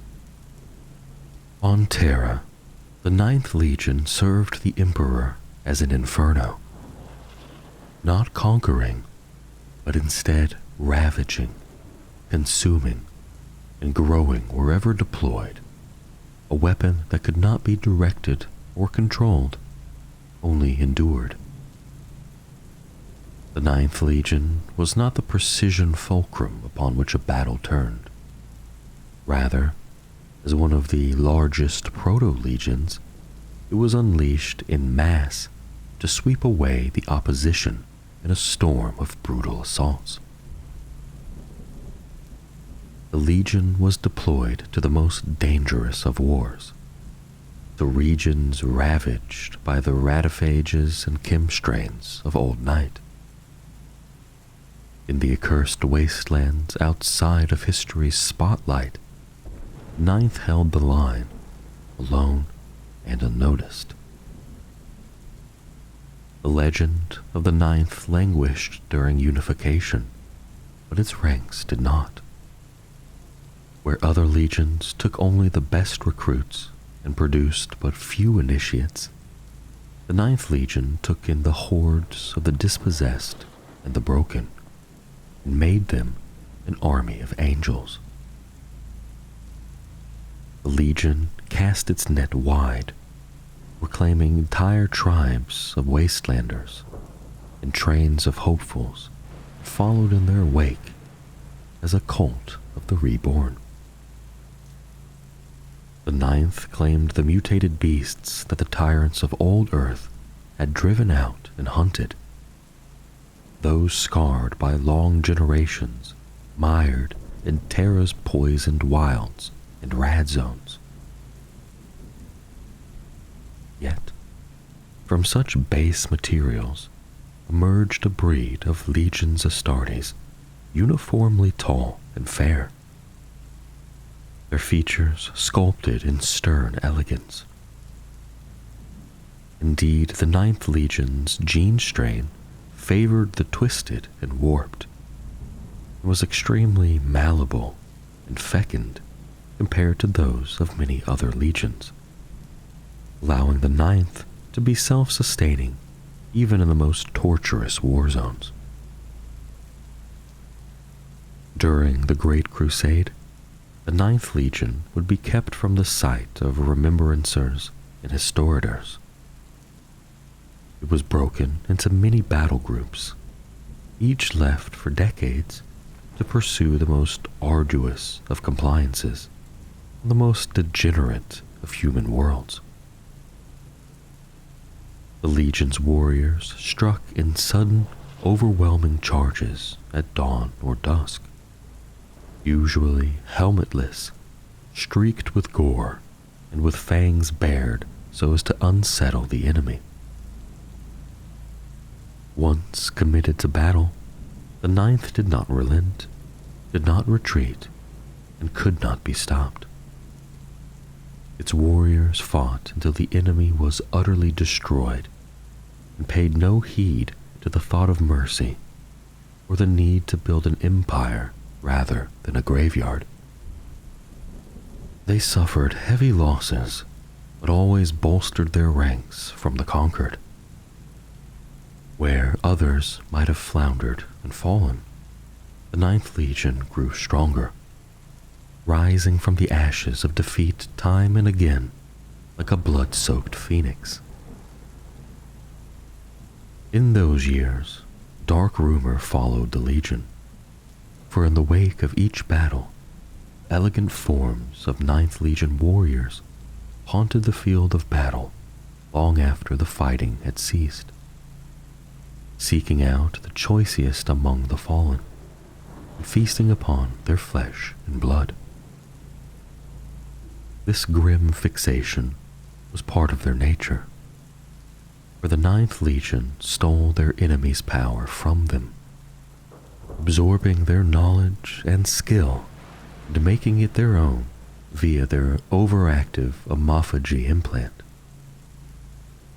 They practiced this too on their own fallen commanders, such that their legacy and strength might live on. In the broken places where they fought, far from aid, this trait brought them priceless information and made even the most raw recruits battle-ready.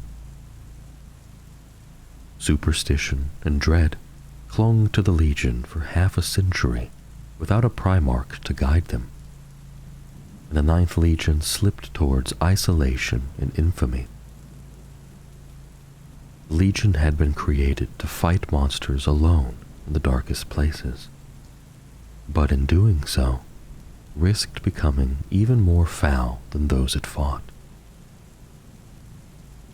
Sanguinius instilled in his sons a new sense of pride, not in simple carnage and the blood-soaked eternity of melee, but in a future in which they stood as exemplars of the imperial truth. They were taught honor, discipline, and mercy, and embraced these newly instilled virtues. Sanguinius encouraged his commanders to become scholars of both war and of the arts, and soon the Legion's past slipped from memory, the blood hunger little more than a myth, and those that succumbed were quietly sequestered, granted the Emperor's peace, or sealed away on Baal. Despite the refinements wrought upon it by Sanguinius, the Legion nonetheless still waged war with a fury to shake the heavens, favoring shock assault, falling upon the foe suddenly and without warning. Now leashed to the angel's will, his sons learned and mastered every strategy of war. The Blood Angels fought the noblest of campaigns to free humanity from the slavery of the Xenos and the Tyrant. They were magnanimous and glorious liberators who inspired awe, art, and remembrance. The Ninth became a legion fully formed, so much more than it had once been. Perhaps the truest evidence of the Emperor's plans for his legions, that with their Primarch, the Blood Angels became whole, greater than the sum of their genetic legacy and past. At the height of the Great Crusade, the Legion was split into 300 companies of 500 warriors beholden to Sanguinius and strict chains of command. Those who held the highest ranks were known as Archeans, and also Dominion, or a company or host. Company captains were powers, and the Legion's virtues stood as its specialists and exemplars. Many were known by the focus of their devotion, Archeans of wisdom and powers of the blade. Such distinctions, a mark of respect as much as tactical designation. The Legion also had a large number of junior officers of varying types, to ensure lines of authority would be maintained in the face of high attrition rates. Companies were formed into hosts for campaigns, though each host was a temporary structure broken and made as required. Sanguinius created 3 spheres to encompass his hosts, The third sphere comprised the rank and file of the legion, its strong right hand and beating heart. The second sphere was composed of the commanders and leaders of the legion. To them fell the duty of executing Sanguinius's wishes with alacrity and judgment. The first sphere was Sanguinius's wrath, his stern resolve and his watchful eyes.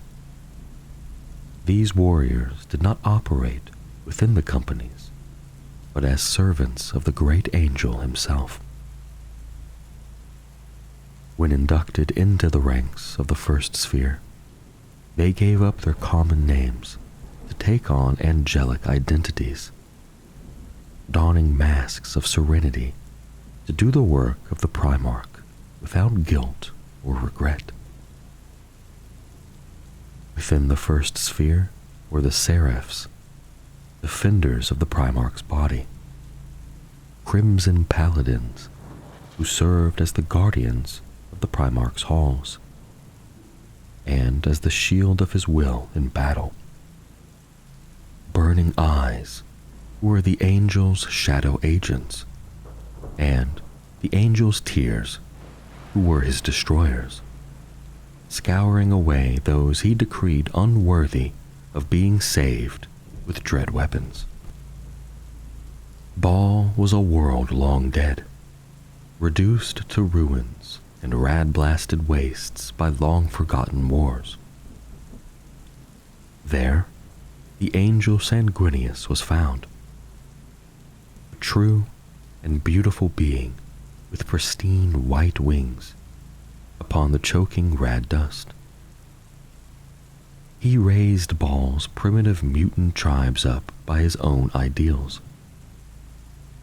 His was to be a legacy of conquest tempered with justice and knowledge. And amongst his brothers, he was first in virtue and beloved by all, even the most recalcitrant. When reunited with the Ninth, he did not demand allegiance from his legion, but offered them his own. He redeemed this broken legion, seeing in his sons the nobility and potential they were born with, and declared them angels of blood, reshaping them with his wisdom. Sanguinius was blessed with a sliver of the Emperor's psychic foresight, and was able to see glimpses of the future. This gift saved his legion many times, but also taunted him with dire premonitions and beset him with doubts over his choices. The unpredictable sight showed Sanguinius the moment of his own death at the hands of his beloved brother Horus, at the height of the galactic rebellion. The knowledge of his fate brought only sorrow, pain, and doubt, eating away at the angelic mien of the Primarch until the final days of the Horus heresy, when at last acceptance would enliven Sanguinius with fiery conviction.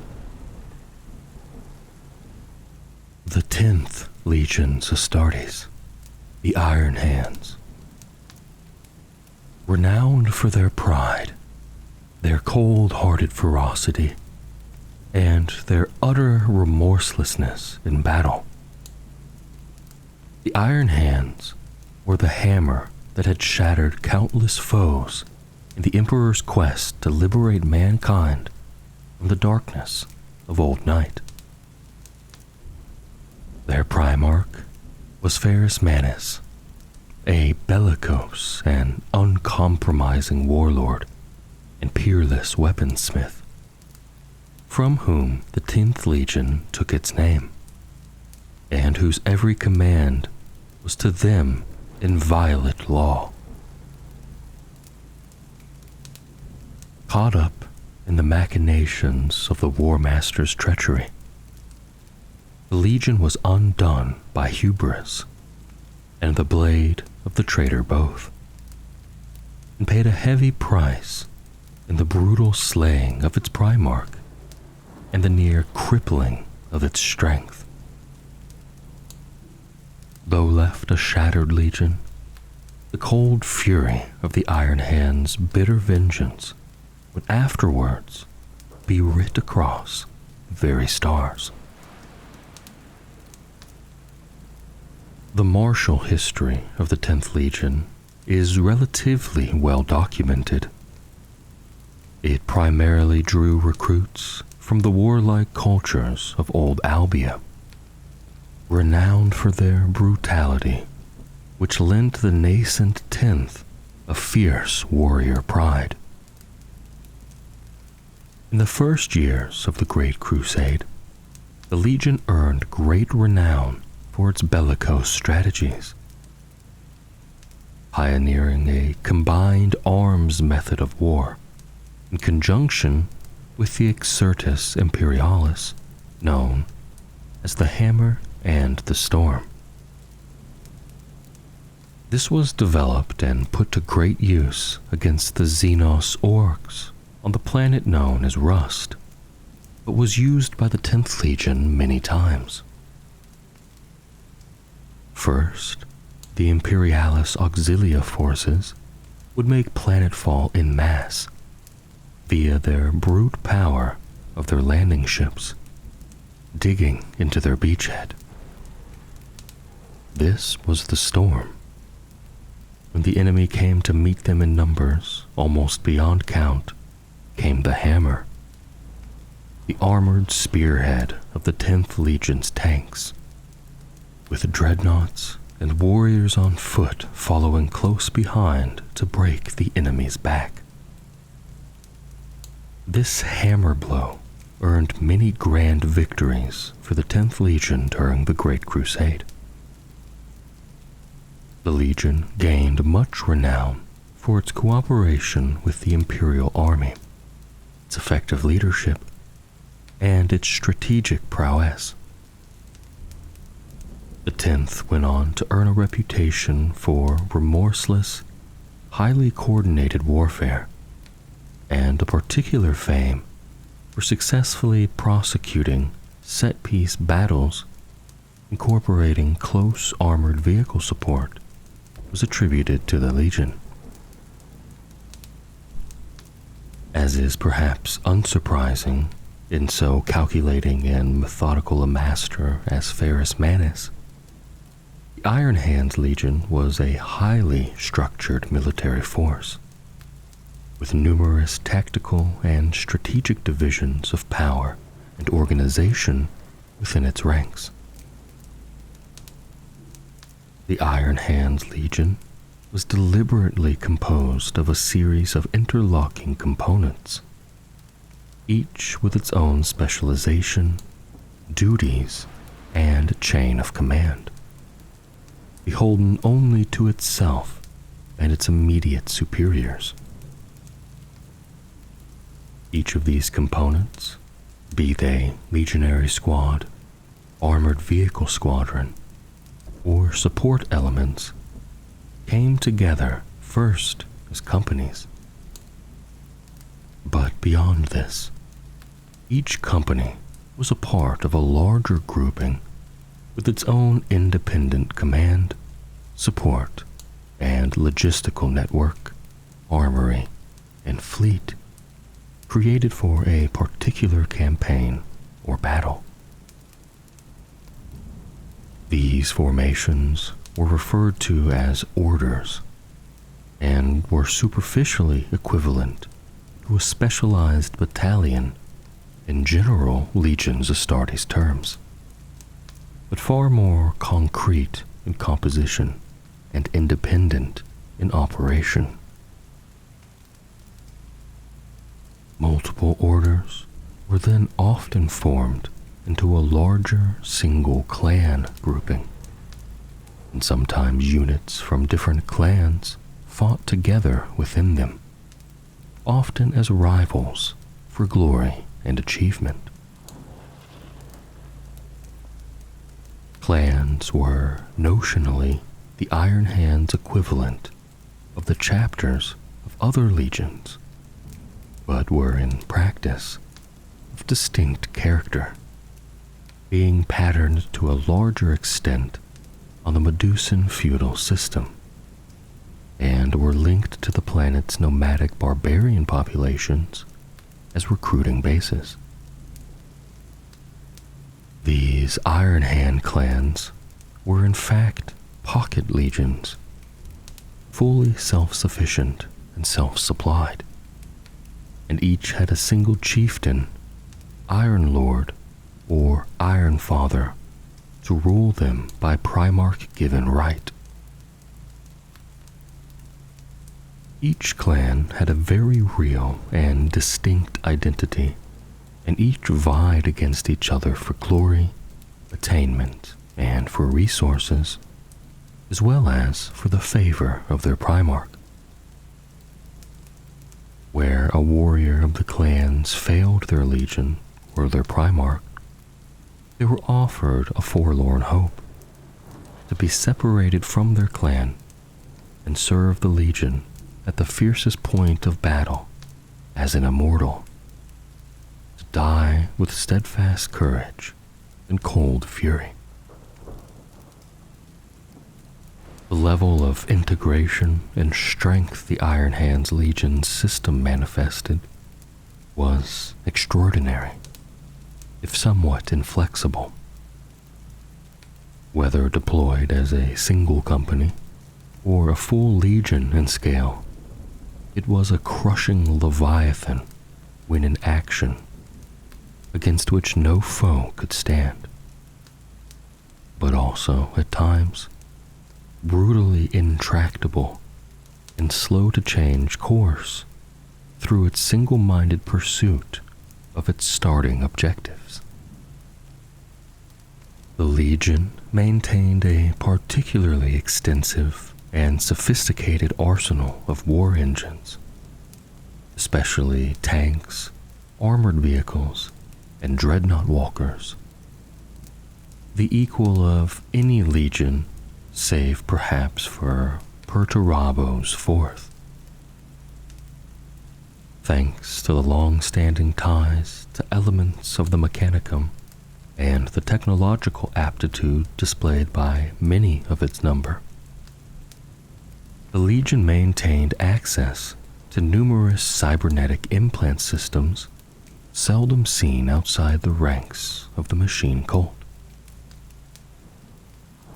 It is also worthy of note that the Iron Hands Legion and its master Ferrus Manus was at the forefront of the introduction of a number of weapon systems and armor patterns over the course of the Great Crusade. The fruits of some, such as their contribution of the prototype Indominus pattern to the tactical dreadnought armor project used by their Gorgon Terminator elite, and the powerful Stormbreaker pattern Thunderhammer, would later be widely disseminated to the rest of the legions. Many patterns and creations they shared with their trusted allies amongst the Mechanicum, while the secrets of certain other weapons and metallurgic and cybermantic crafts, particularly those dangers of Old Night, were covered during the Great Crusade. They kept in Ferrus Manus's secret vaults of Mimir. At the very onset of the Horus heresy, Ferrus Manus and his legion were drawn into the trap set by Horus and his traitor legions, and their once bright legacy was almost entirely extinguished. Ferrus was slain, and this wrought a terrible legacy on the legion's psyche, for they believed unquestioningly in his inviolable power. A bitter psychosis swept through the ranks of the Iron Hands, for if the Primarch's flesh had failed him, surely that of his sons would fail them in turn.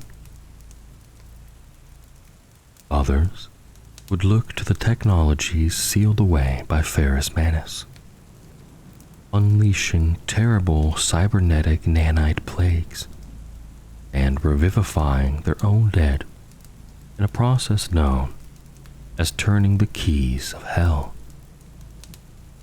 A fractured, shattered legion would remain of the Iron Tenth, one whose rigidity would fail and give way to the malleability and unceasing quest for vengeance.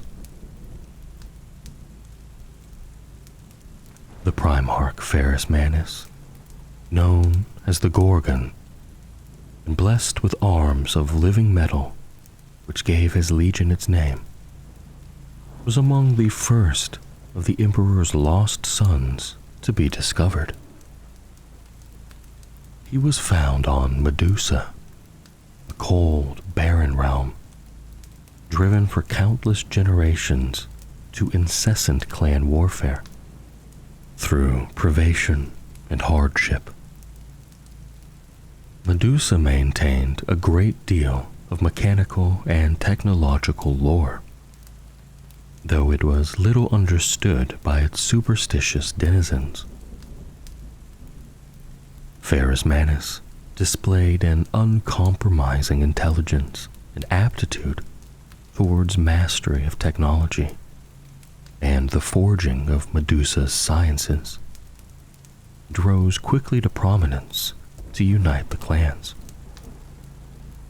Ferrus Manus's transition from planetary warlord to general of the Great Crusade was a swift one, aided by his evident hunger for the task of galactic conquest set before him, and his diligent application to this greater calling.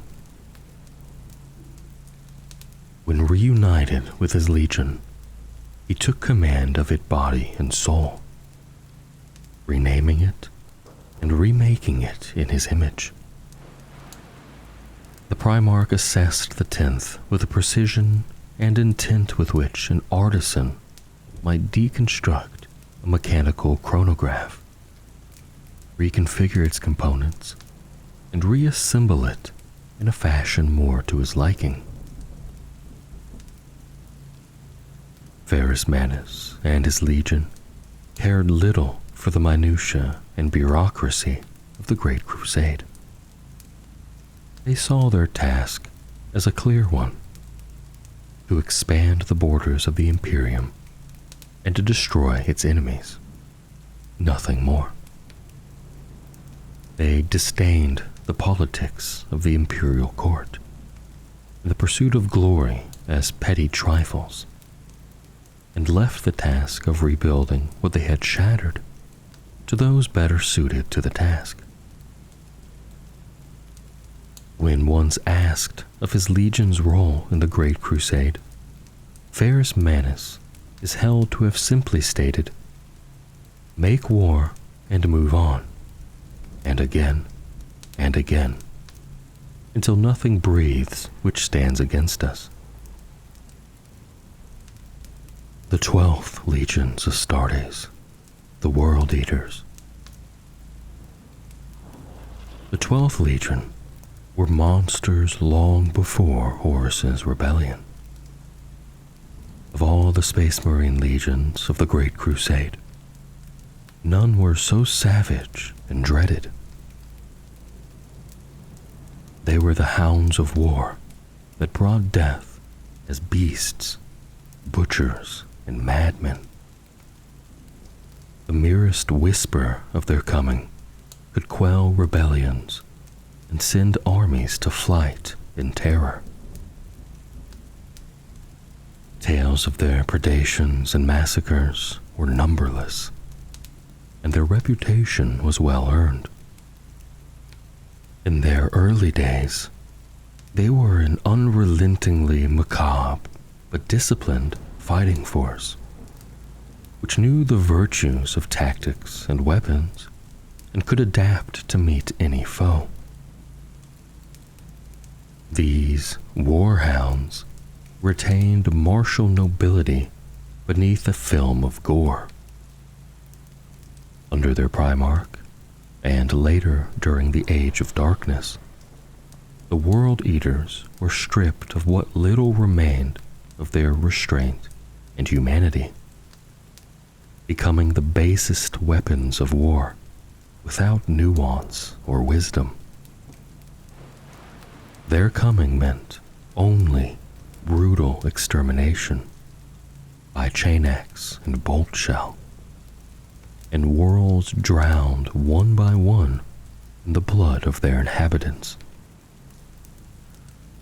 There was no particular bias as to the tribe or city-state from which the initial influx of recruits for the 12th Legion was drawn, as there was in the case of several of the other legions, and its gene seed was stable and unremarkable. The 12th's first recorded engagement was a spearhead of shock troops during the Saafric Liberation, mounting direct annihilation assaults on enemy forces, both in open battle and fortified positions.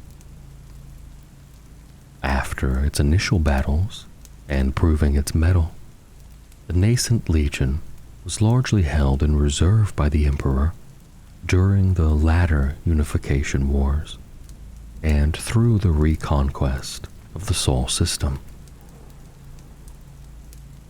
It is thought this was because the Emperor desired his superlative shock force intact in the event of a sudden reversal of the fortunes of war, or as a savage weapon to be unleashed in case of disloyalty among the Emperor's own.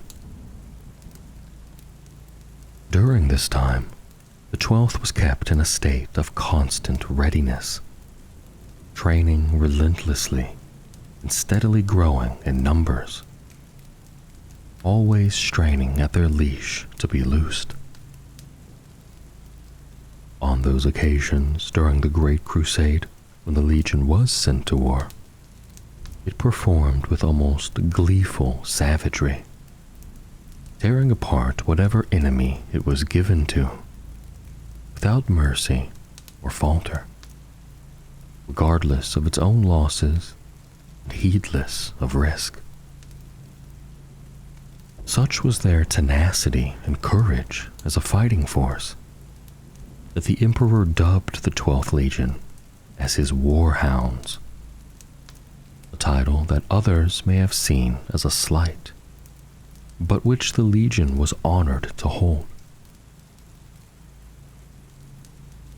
Culture within the World Eaters was violent and bloodthirsty, which was echoed in the shifting skein of the Legion's own rites and ceremonies. The martial traditions of Old Terra and the Warhounds, who had prided themselves in their fury and courage above all else, were replaced by Angron's own red code of butchery and savage competition. Each of the Legion's ships maintained a gladiatorial pit, where warriors would fight to prove their strength and supremacy, sometimes to the death. Hand-to-hand combat was always the Legion's preferred form of warfare, even before it took the Emperor-given name of the Warhounds for itself. This did not mean that the Legion lacked ability and competency in ranged engagements or armored warfare and supporting artillery attacks. Indeed, no lesser luminary of mechanized warfare than the Primarch Ferrus Manus himself praised the Warhounds' armored assault at Aldebaran Septis as the epitome of ironclad rage given form. But for the Warhounds, such things were a tactical means to an end. The end was successfully delivering the killing force of the Legion its Space Marines. The 12th Legion showed a considerable bias toward direct assault and operations within the close and deadly confines of the kinds of battlefields designated as Zone Mortalis in strategic doctrine. This would continue under Aengron's transition of command, and the Legion's traditional organizational structures were kept largely intact, but often further streamlined, with its echelons, as its chapter-level structures were commonly named, being biased in composition towards line infantry formations. These were, by their panoply in tactics, a hybrid of tactical and close assault troops for the main part, supported by dedicated heavy assault units such as Terminators and specialized units such as land speeder squadrons. This organization lent itself well to a highly aggressive strategic posture and belligerent strategy, which, while extremely costly in terms of casualties, was also highly effective. This sudden, overwhelming blow was designed to keep the enemy pinned in place, fighting this vanguard, while a second wave of armor and heavier units followed in its wake and smashed into areas of high resistance revealed by the first wave. By these tactics, the World Eater's onslaught overcame any resistance through sheer fury, hurling themselves again and again at the foe until their enemy broke and was cut down, fleeing in terror. In order to cope with the rigors of their training and ceaseless campaigning, a dark practice evolved within the ranks of the World Eaters. The use of psychosurgical implants known as the Butcher's Nails. This device enhanced aggression and pain tolerance far beyond that which even the gene-engineered flesh of a Space Marine could bear, but left them devoid of joy or peace, save for that found in battle. Aengron had been subjected to the Butcher's Nails by his slave masters, and this cranial implant served as the template for his legion. However, Aengron's implants were relics of a long-lost technology, little understood even by their makers, and removing them from Aengron for close study would have proved fatal to the Primarch.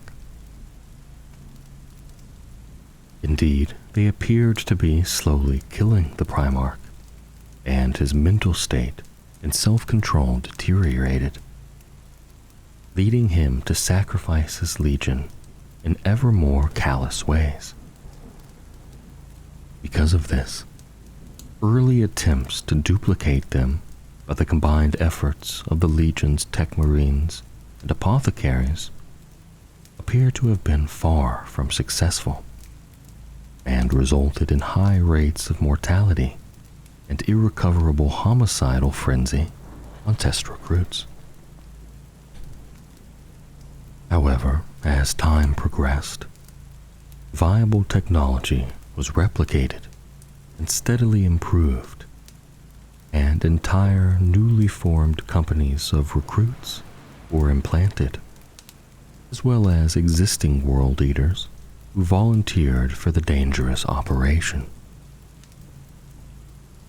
The majority of these were absorbed back into the Legion's line units, while those deemed perhaps too unstable for such tasks joined a growing number of near berserker assault units known as rampager squads.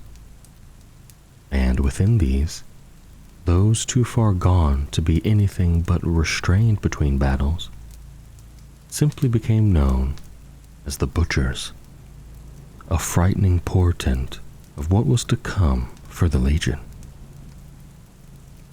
Angron was easily turned to the designs of the War Master, and would be counted as one of his first and initially most loyal allies.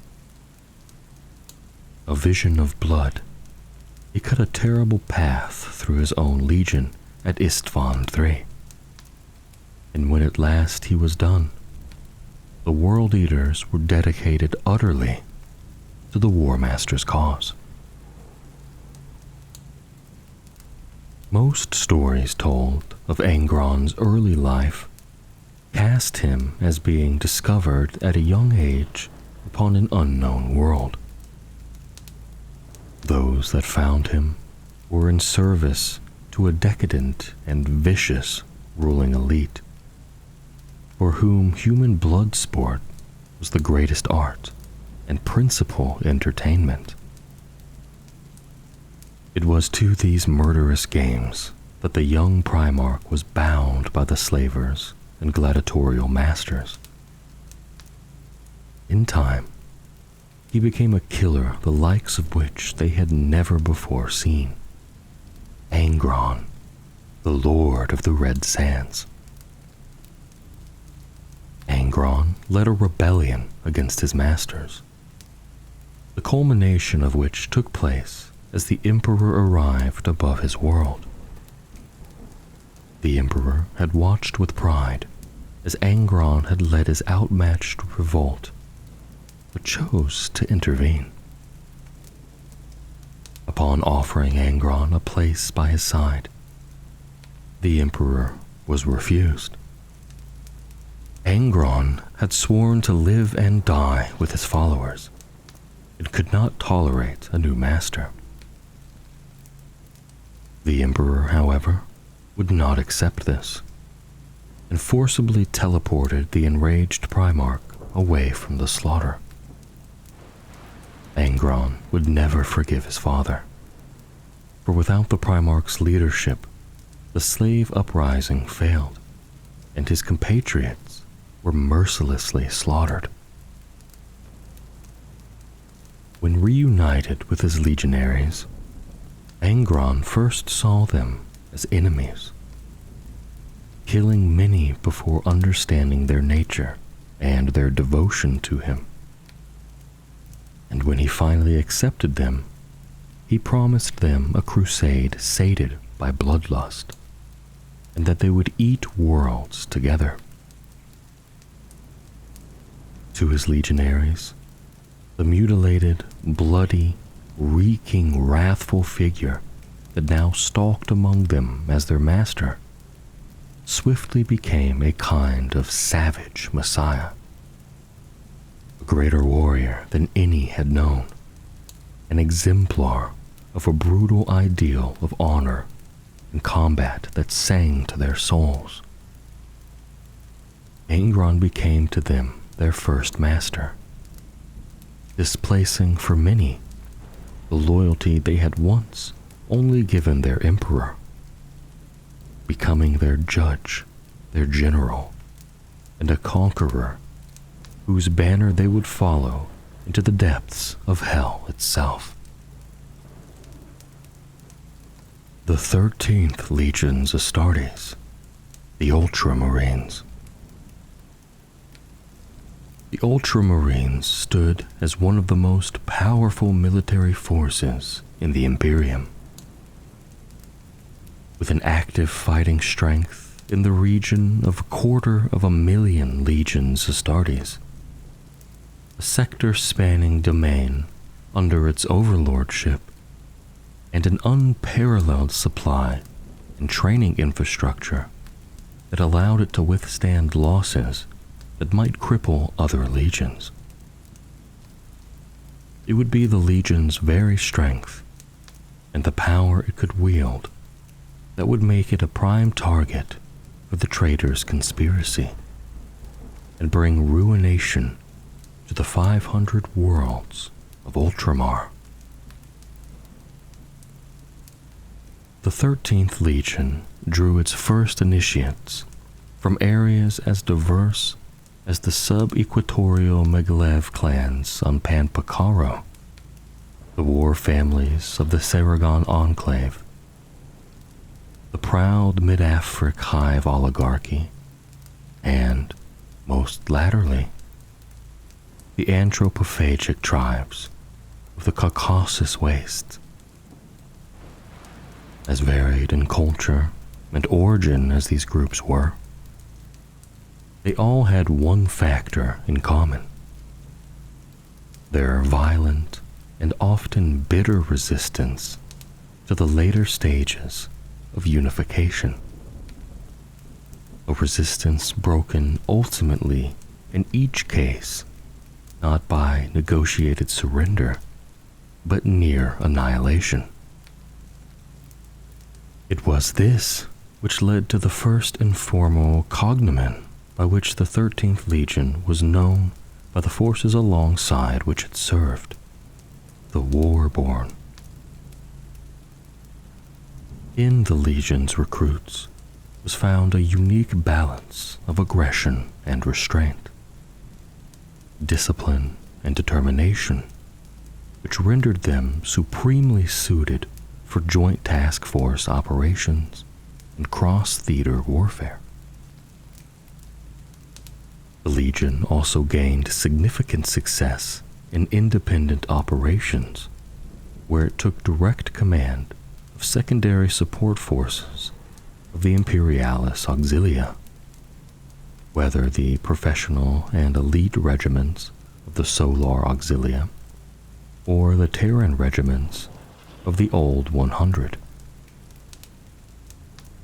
The 13th Legion's campaigns during the Great Crusade would only further add to its growing reputation of peerless strategic ability, the Legion bringing human worlds to heel without the heavy-handed extermination favored by some of its brother legions.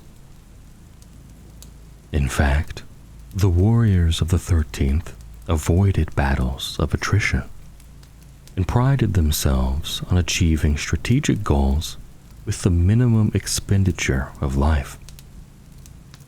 And where salvageable human worlds were involved, this desire was also extended to the minimization of collateral damage. The burgeoning 13th Legion was soon considered a brotherhood of heroes of the fledgling Imperium. The 13th Legion operated under a strict hierarchy where each warrior's responsibilities and duties were known at all times. Rabute Gilliman had overall command of the Legion, deciding its disposition and strategic objectives, as well as taking command of whichever fleet or war zone he was present in.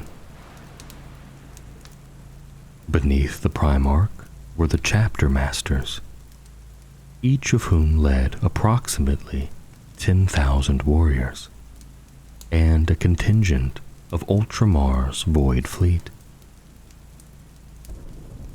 Assisting them were a cadre of senior officers and commanders, the Legati. Each chapter of the Legion contained 10 companies of 1,000 legions Astartes, commanded by a captain, who was responsible for the tactical deployment, efficiency, and training of his warriors. Alongside the conventional order of battle with which the Ultramarines operated, several unique formations stood wholly apart from the traditional structure. The Evocati chapters were the training grounds of the Legion, comprising 2 double-strength chapters composed of both raw recruits from across Ultramar, as well as a core of war-hardened veterans. Where other legions blooded their neophyte warriors at the forefront of their campaigns, Guilliman assigned them first to a tour of defensive operations within the borders of Ultramar, in conclusion to a rigorous training regime which favored both practical battle experience and more rigorous and more lengthy cerebral conditioning and mimetic implantation than most other legions undertook. The Ultramarines recruited constantly from their realm and beyond, and many evocati would not be deemed worthy to become legionaries. Of these, the most promising aspirants joined the Vigil Operati, Rabute Guilliman's covert police force, who suppressed rebellion within the 500 worlds and acted as civil enforcers under the military regime to maintain political stability. A later development, but of equal importance, were the Invictari, a veteran cadre who served both as Legion elite and as a pool of warriors who, through their actions, had singled themselves out for potential future high command. Not simply by bravery or skill at arms, but also for displaying a talent in governance, organization, and administration. The most famed and potent of these elite subformations were the Invictaris Suzerain, which formed the retinues of the 5 Tetrarchs of Ultramar, and functioned as both a military force for the defense of the fiefdom, arbiters of law for their population, and an honor guard for their commander in battle. The individual forces of these suzerain Invictaris varied in size, with Tetrarch Amyntas maintaining a force of several thousand as feared peacekeepers in the troubled worlds around Ajax, while Tetrarch Lymiad had but 100 in his guard, partly in deference to the Mechanicum warriors who stood in Konar's defense, and needed little aid in doing so. Members of the Invictari could also be found in limited numbers spread throughout the Legion's veteran units and stratus of command. Through the Remembrancers and Iterators, the Ultramarines are portrayed as paragons of the Imperium. However, the complexities of the Legion's divisive and antagonistic relationships with many of its fellow legions, and its insularity and supercilious mien during the Great Crusade, is often forgotten or concealed. It would be this hidden history that was to bear bitter fruit on Calth and cast a shadow over Ultramar during the Horus heresy. Unlike so many of his kin, the Primarch of the Ultramarines was born to be a king.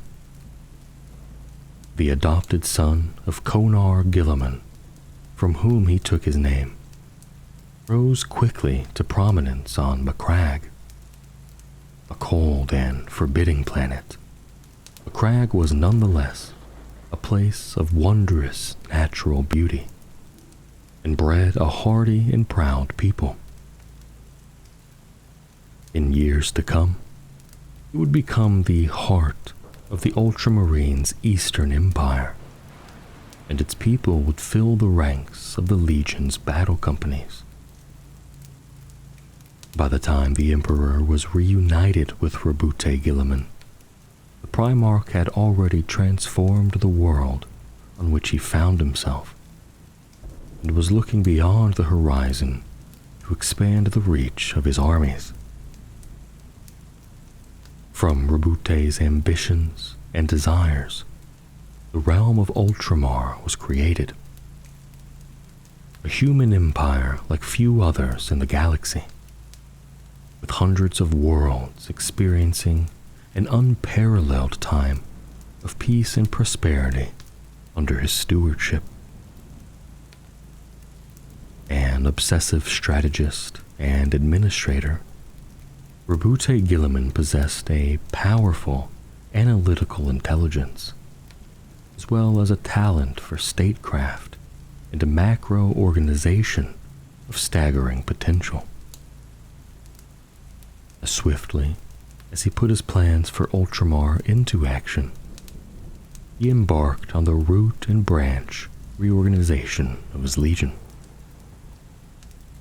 He impressed his own values and talents upon the Space Marines under his command, espousing a dual doctrine which embraced in parallel the ancient and deterministic values of the warrior: courage, discipline, skill, and adaptability, defined as that which was practical, and on the other, planning, precedent, analysis, and assessment, defined as that which was theoretical.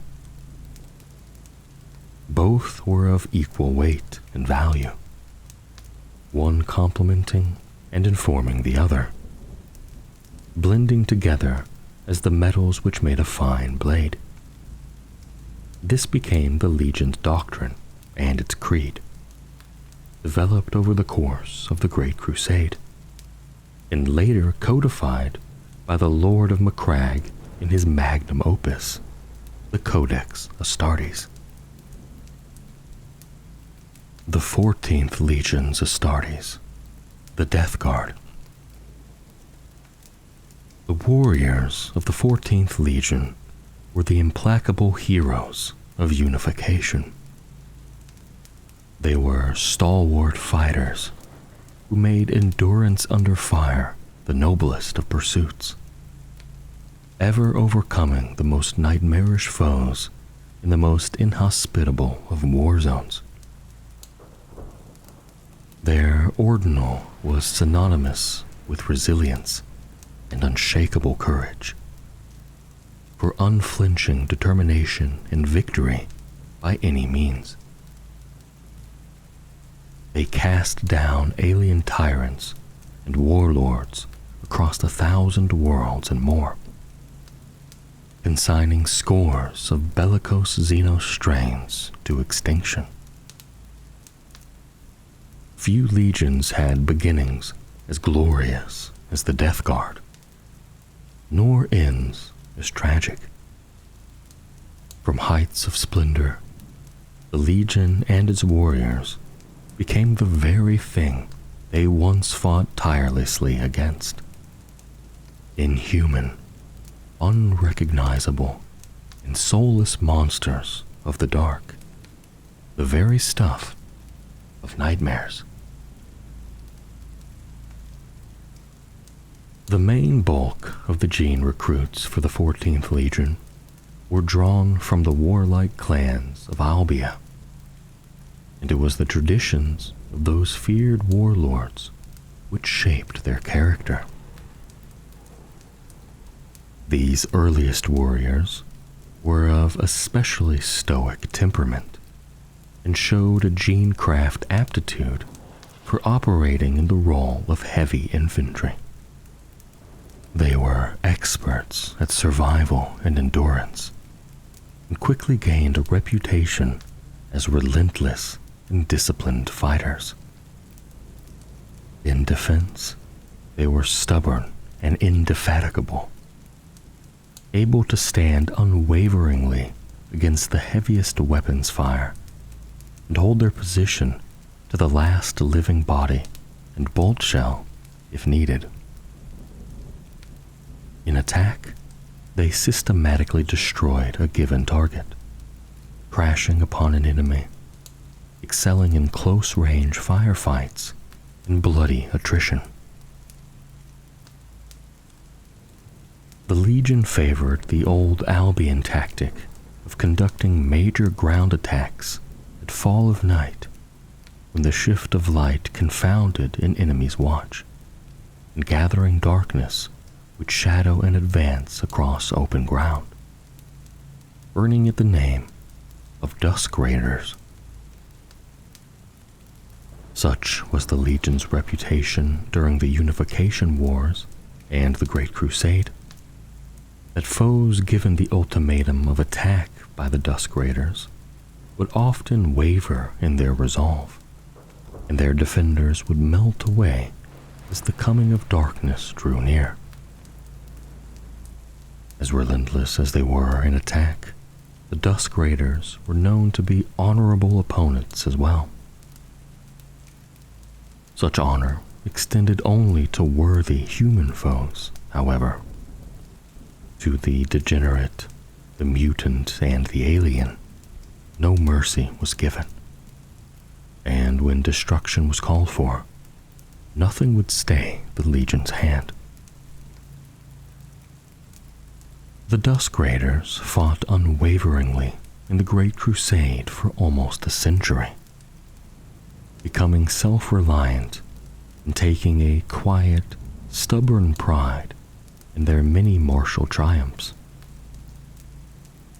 When reunification with their Primarch finally came, it was not to be a long hoped-for catharsis, for instead a pall fell across the Legion.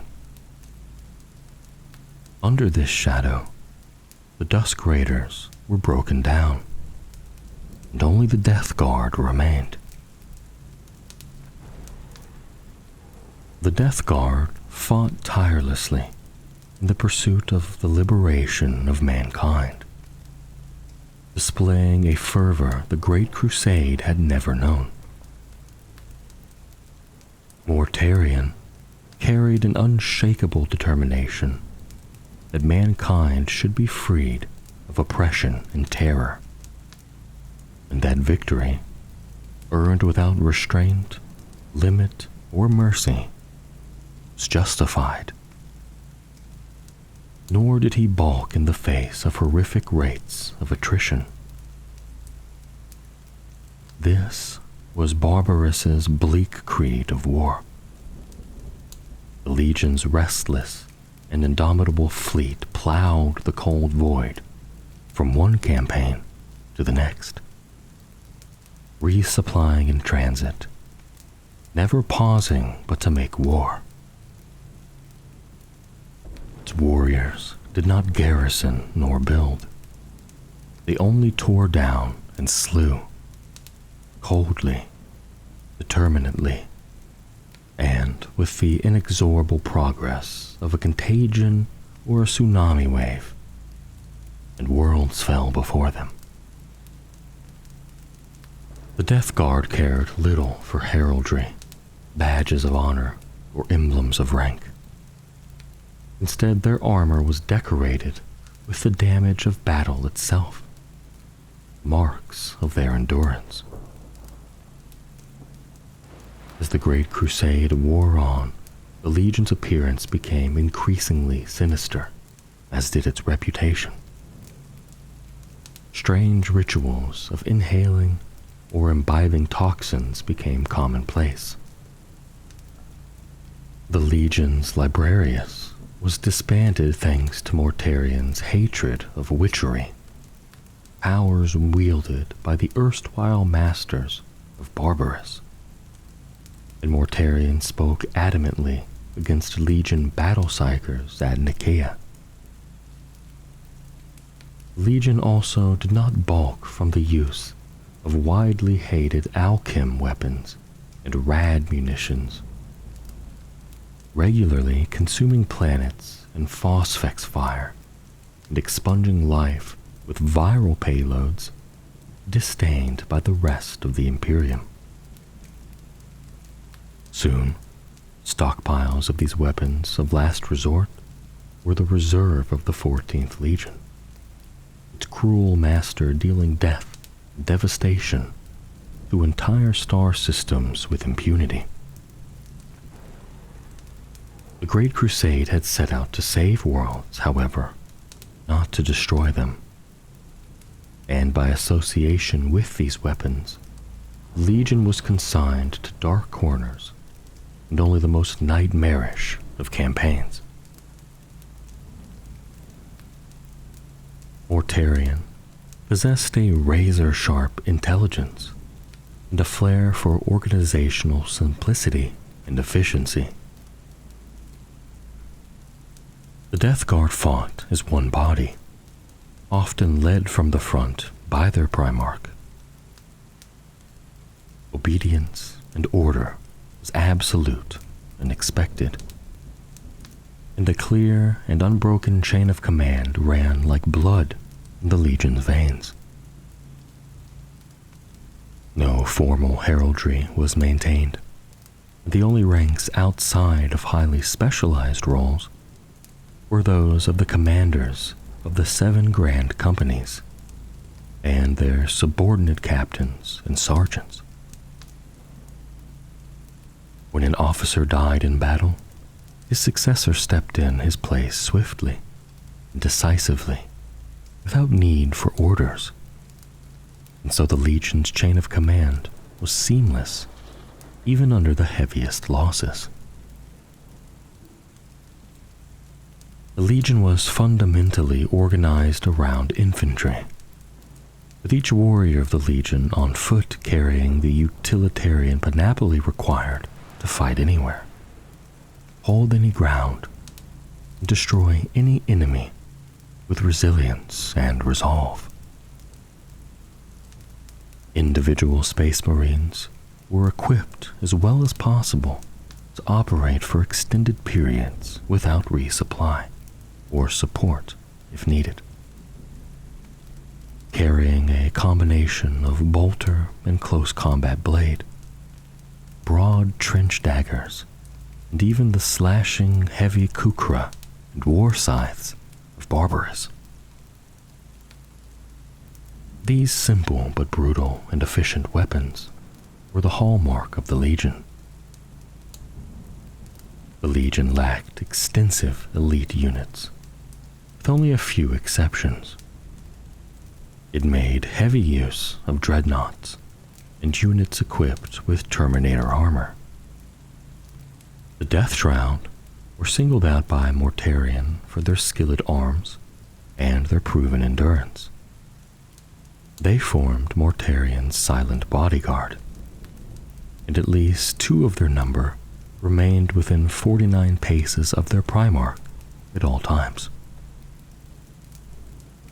The Grave Wardens were specialized Alchem destroyers who brought a lingering, ugly death wherever they walked.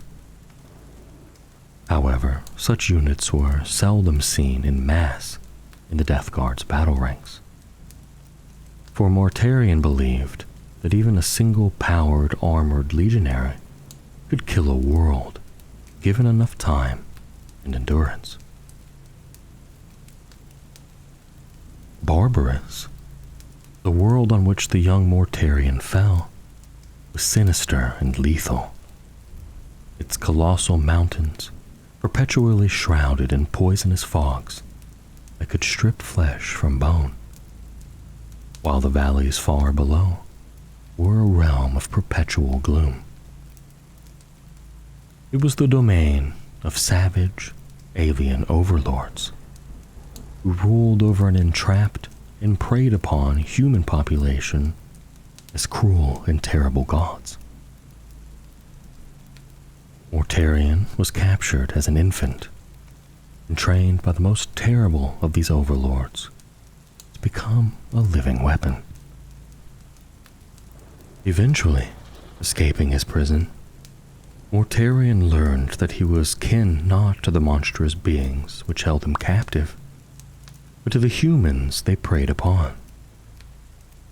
Swearing vengeance, he organized the feral human inhabitants of Barbarous and brought death and annihilation to the Xenos, an act he would repeat on hundreds of worlds when reunited with his legion.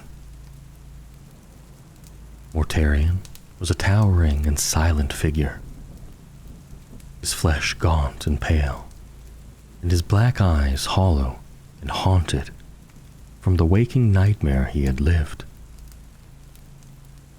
He was a taciturn, remorseless lord that brooked no disagreement and sought above all justice and revenge.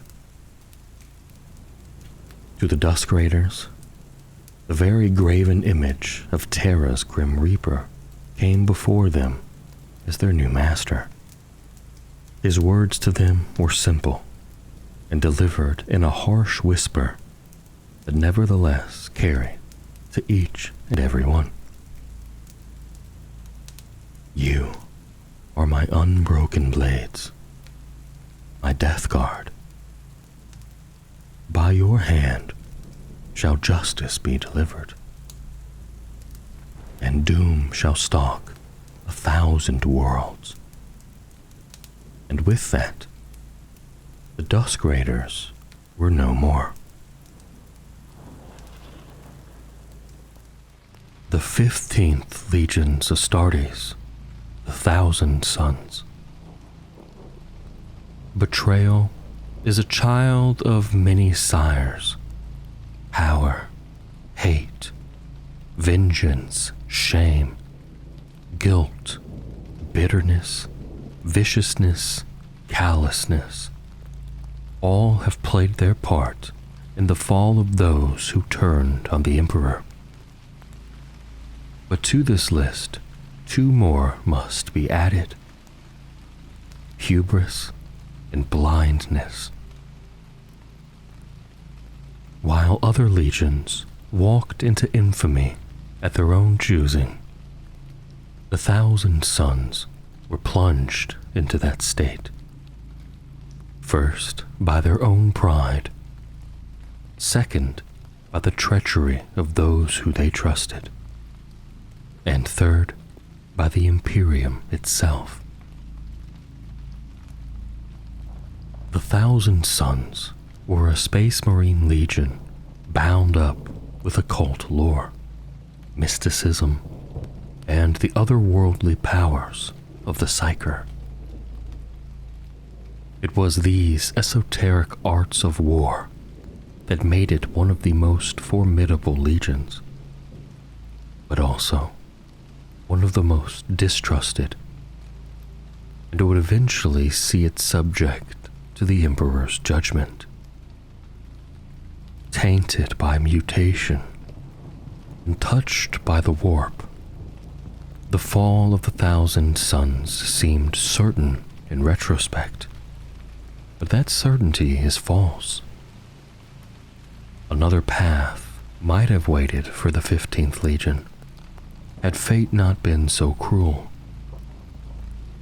As it is, the story of the 1,000 Sons is one not of darkness, but of a light that drew a legion and Primarch higher and higher, until they could no longer see the boundaries of obedience left far below them.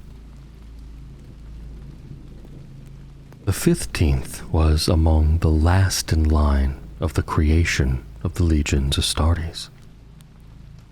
The conquest of Terra was already complete.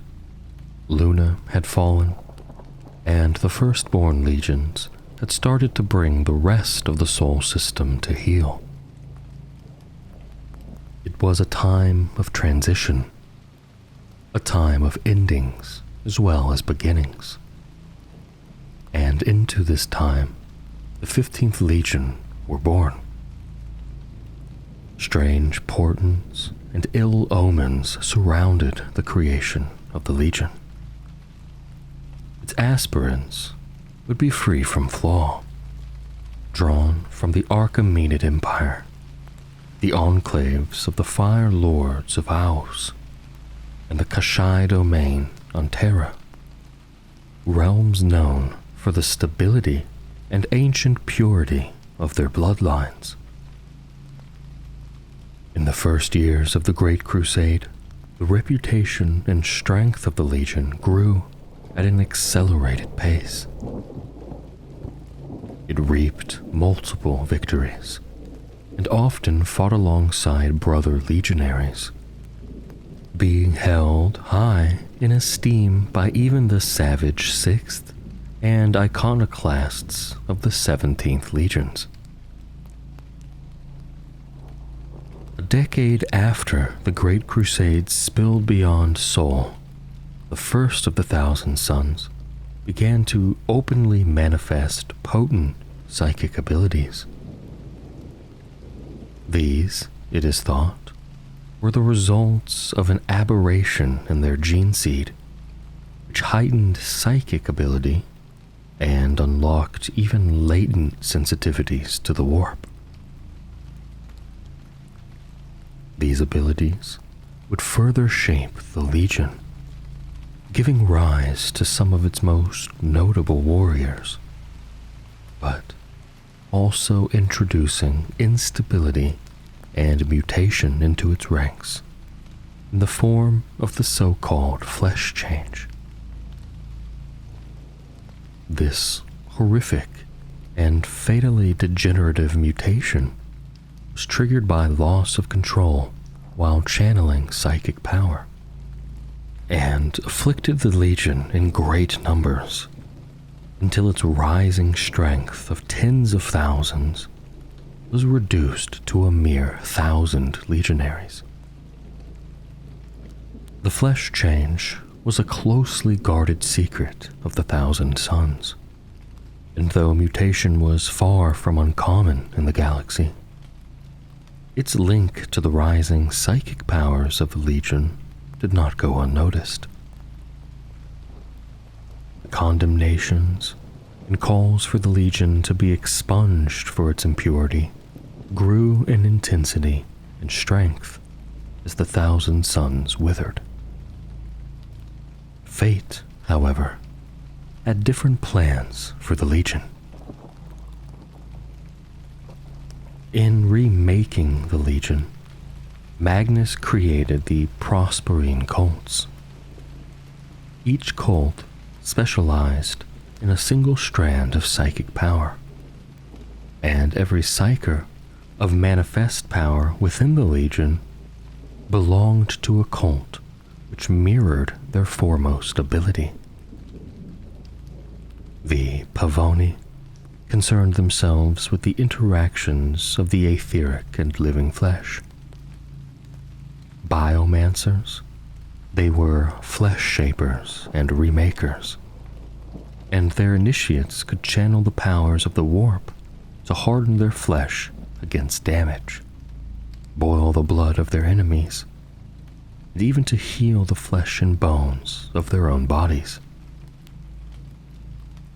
Deeply connected to the process of life, the Pavoni were often said to hold the heart and the passions of the Legion, and in matters of doctrine, oratory, and belief, their adepts often dominated. The Raptora were masters of bending physical reality to their will, employing psychokinesis to control fundamental forces such as gravity. They could conjure shields of invisible energy, crush metal with their minds, and summon storms of debris to flay their foes. Many of the Raptora were also amongst the Legion's most gifted theoreticians and scholars, noted for the coldness and cleanliness of their reasoning and their logic. The Corvidae were soothsayers and augurs who bent their abilities to touch the flow of time and consequence. Perhaps the most subtle of all the cults, it was said by their fellows that the Corvidae could read the past in a dying man's breath, could glimpse far distant possibilities, and even manipulate the flow of 1 second to another by the force of their minds alone. The mark of the Corvidae was also the mark of the Legion's greatest strategists and generals, and it is no coincidence that Ahriman, chief librarian of the Thousand Sons, and foremost of its leaders, at the dawning of the Horus heresy, was Magister Templi of the Corvidae. The Athanian secrets were bound to the workings and manipulations of the mind and thought. Both subtle and powerful telepaths, they held the Legion together in battle, channeling orders and intent seamlessly into the minds of its warriors, forming a communications network unbreakable and unparalleled in scope. Because of this, it often seemed not an army of individuals, but of machines driven by a single indomitable will. Outside the clamor of battle, many of this cult were given to asceticism and withdrawn contemplation, a consequence of their contract with the thoughts of others, perhaps. They were often also used as emissaries to other legions and factions of the wider Imperium. The Pyre's abilities expressed themselves in a terrifying manner. The control and creation of fire. Their thoughts could become hellstorms, burning as bright as a star's fury, and their touch could reduce metal to slag in mere moments. Most bellicose of all the cults, the Pyre excelled in destruction, and their smoldering pride beat with the heat of the Legion's martial heart. As well as relying on their formidable psychic gifts, the Legion was still a thoroughly drilled and trained body of Space Marine warriors, possessing the finest equipment and armored support, and excelling in almost every aspect of conventional warfare. When combined with their etheric ability, the Legion was a terrifying weapon indeed. In addition to the core structures of the Legion, there were orders which existed both within and beyond its circumference. Known by the symbol of a poised serpent, the Order of Ruin were a sect of mystics said to be obsessed with numerology and the hidden structure of the universe. The Order of the Jackal had a presence in every other structure and faction of the Thousand Sons, including the other orders. The role of this small order was twofold: to remember the dead and to raise the next generation of warriors for the Legion. It is only by extrapolation and the interpretation of scraps of intelligence that the wider Imperium knows of the existence of the Third Order, the Order of Blindness. Thought to have been headed by Magnus's equerry and former tutor, Amun, the so-called Hidden Ones appear to have been an order of infiltrators, spies, interrogators, and scouts deployed to gather intelligence. After the use of psychic powers by the Legion was forbidden by the Edict of Nicaea, Magnus and his 1,000 sons withdrew to their home world, ostensibly chastised by the Emperor. There, Magnus, via psychic means, discerned the danger Horus posed to the Emperor and to the fledgling Imperium, and tried to warn the master of mankind. As events transpired, the warning failed, and only contributed to the War Master exploiting the opportunity of the Space Wolves' censure of Magnus the Red to eliminate a rival in the Thousand Suns. The Legion's future would be defined by the cataclysmic battle for Prospero. The Legion's homeworld of Prospero was a polished jewel glittering alone in the long dark of night. While many worlds which had cradled the lost Primarchs, it seemed, were often unremittingly soaked in darkness, cruelty, and blood, Prospero had achieved an ascendancy over such barbarity. This was the place where the Primarch Magnus the Red came to settle, within Tizca, the City of Light, and Citadel of Reason on Prospero. There, he absorbed the lessons of the city's masters, and soon exceeded their skill in every area of psychic discipline, scholarship, and endeavor. Tizca flowered as never before under Magnus, the Crimson King of its empire of dreams. Magnus was the tallest of the Primarch siblings, a giant with a reddish skin and possessing only one eye.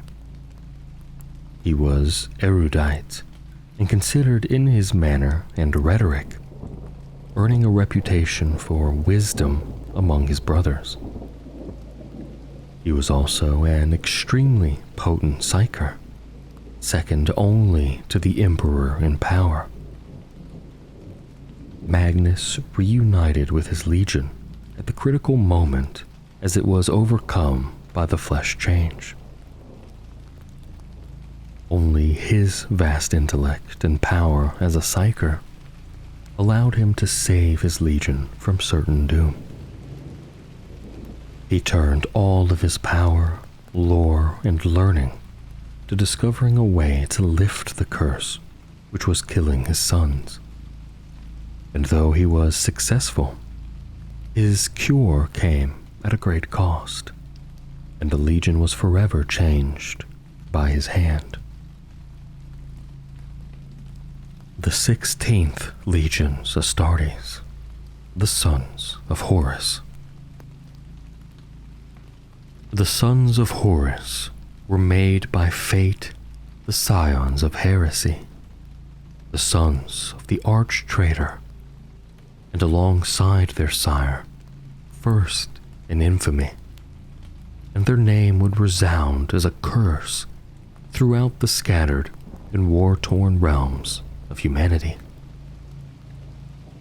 Such is their crime that it is easy now to forget that the past was very different, and once they and their master were lauded above all the warriors of the Legions Astartes, and favored in the Emperor's sight. Born as the 16th Legion's Astartes on Terra, they would rise to greatness as the Luna Wolves, and fall into the abyss as the angels of ancient myth, bearing the name of their Primarch. Before those dark days, they fought at the Emperor's side on Terra, and throughout the early Great Crusade. They were as stalwart and indefatigable as any, their actions serving to exemplify all that it was to be a warrior of the Legion's Astartes.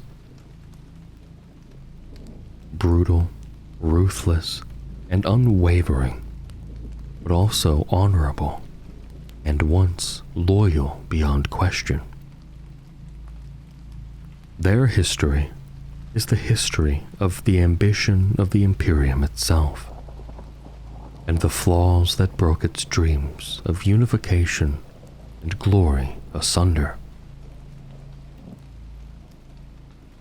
Much of the 16th Legion's early intake was drawn from the hunter clans of Terra's Jutagran Ball, and, the Samsatian subplate slums. Perpetual conflict and the harshness of life on the desolate margins had given these people the hard edge of ruthlessness and independence. And this character lay at the heart of the nascent legion. Ever they sought to be first in glory, and struck with brutal finality before any other could lay claim to their kill. It was said of the 16th Legion that it was unleashed to begin and end wars its enemies did not yet know they were fighting. The first pacification of Luna at the very onset of the Great Crusade was perhaps the most famous of the Legion's early victories, and it was from here it earned its first name. For the Selenite clans were so shaken by their onslaught that they pleaded for the Emperor to call off his wolves. The Legion's tally of victories would only swell, and its culture would rapidly evolve with the rediscovery of their Primarch on the planet Chthoniya early in the Great Crusade. The first of the foundling Primarchs to be reunited with his Legion, Horus took total command with an easy confidence, molding the Legion to his own vision. The Luna Wolves under Horus won many lauded victories during years of ceaseless conflict, but one would eclipse all others. On Olenor, the Imperium broke the greatest Orkoid empire in known existence, called by some the last true threat to humanity's domination of the galaxy. Here, Horus slew the overlord Urlak Urg with his own hand, and was proclaimed War Master for his deeds by the Emperor. In honor of Horus and his conquests, the 16th would no longer be the Luna Wolves.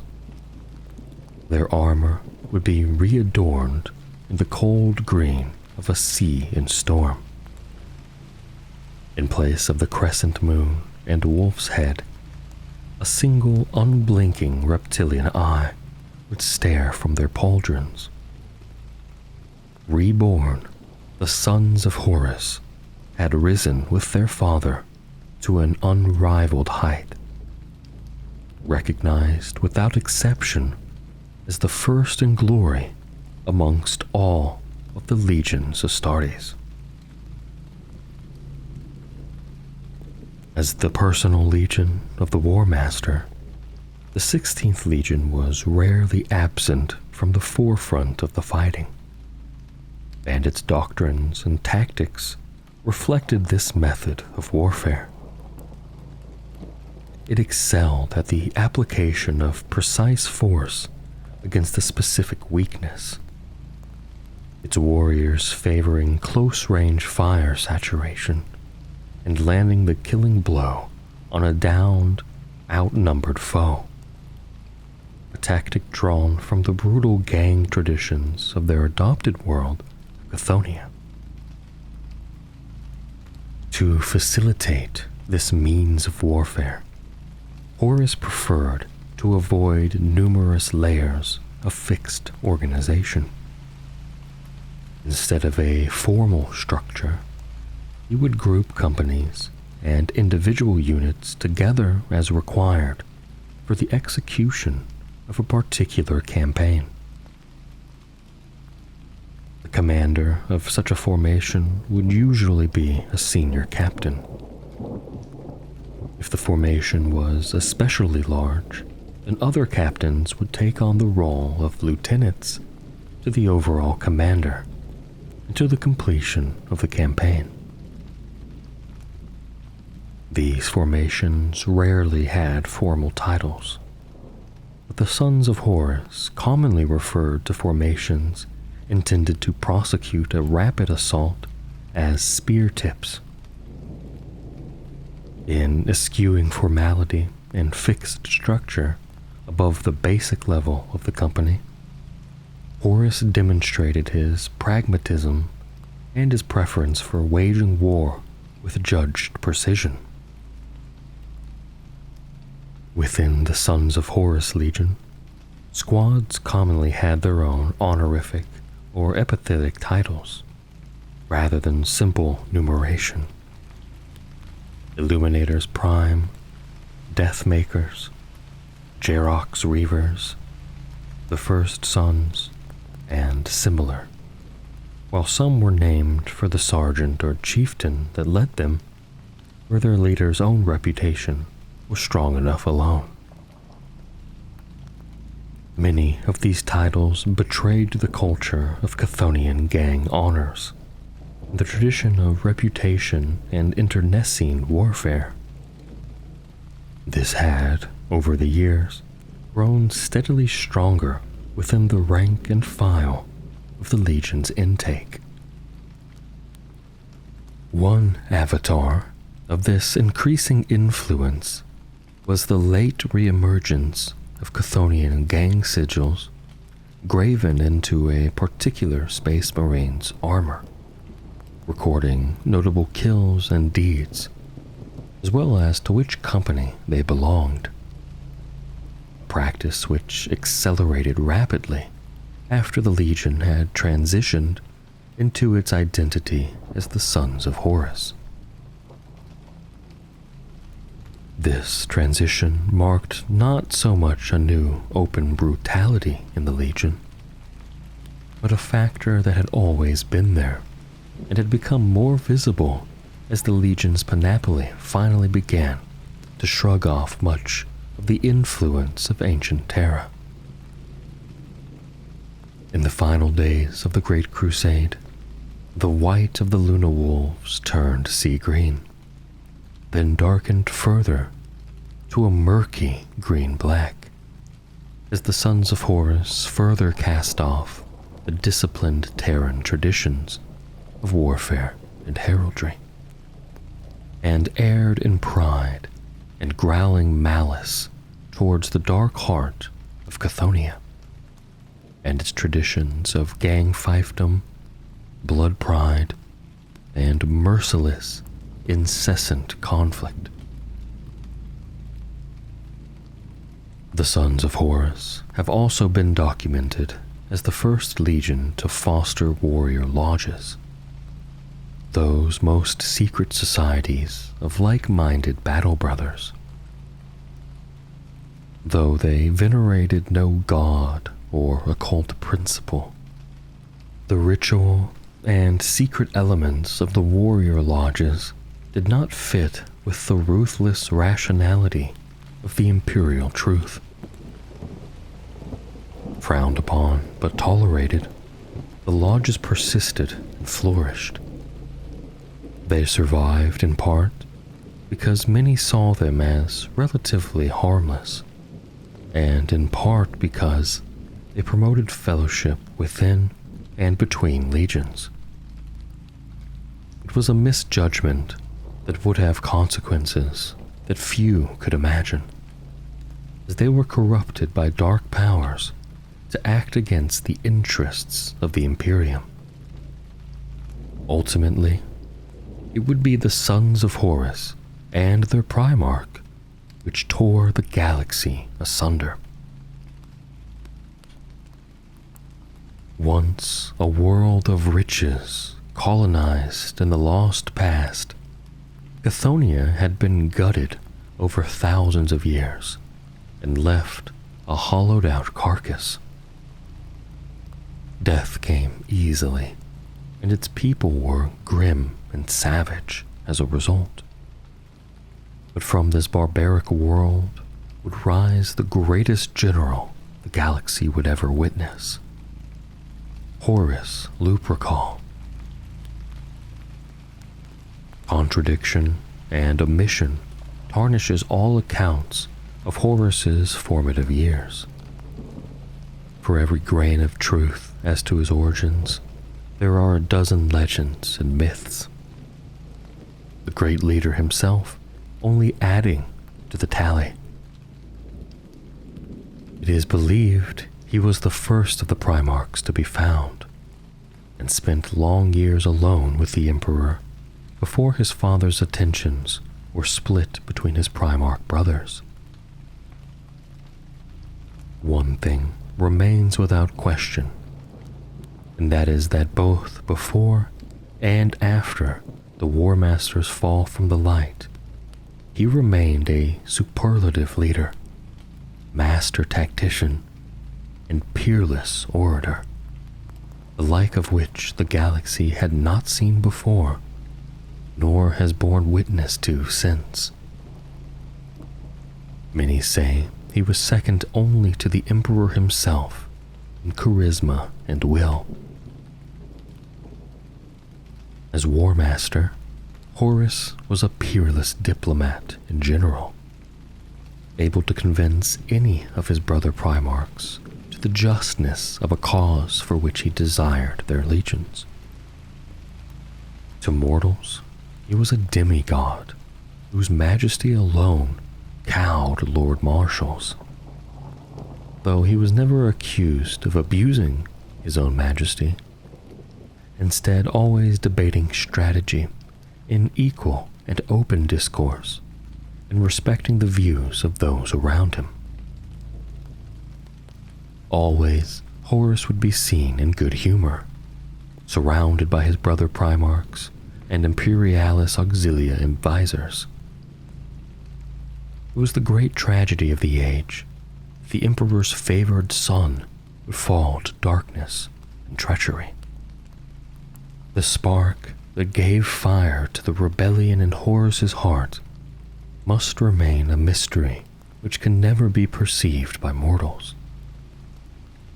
Only those who were there, that saw and heard all, may know, and they are lost. What is known is that during the time after he became War Master, Horus fell grievously ill while quelling a rebellion on the moons of Davin, and was taken by his warriors to one of the Davinite warrior lodges. What transpired within the walls of that place is unknown. All that can be said with any certainty is that from the moment of his stepping from the Serpent Lodge on Davin, Horus trod the path of heresy. The 17th Legions Astartes, the Word Bearers. If there is a hierarchy of treachery, then the Word Bearers sit in its highest circle. Once the most devoted and rigorous of warriors, it was not enough that they fell, but they pulled their brother legions into the abyss with them. While the treachery of others came like a storm, or the final flowering of a long-buried seed, the Word-Bearer's betrayal was poison distilled over long years. From their founding, their devotion to the Imperium and the Great Crusade was beyond question. They were the bearers of the ideals of the Imperium, of its vision for the future of humanity. Their loyalty was never questioned, only the form of their devotion. But now, their loyalty can never be seen as anything other than a mask, and that their fanaticism is a flaw which would undermine all they once sought to build. Once they were bringers of light to the benighted realms of humanity, but during the Horus heresy, they brought only the poison darkness of old night, seeking to dominate and bind the demons of the warp. They marched alongside denizens of the abyss, and rendered eternal damnation to any who dared to oppose them. From its earliest days, the 17th stood apart from its brother legions in both duty and outlook. While all the legions Astartes fought with utter devotion, the warriors of the 17th carried with them an air of zealotry.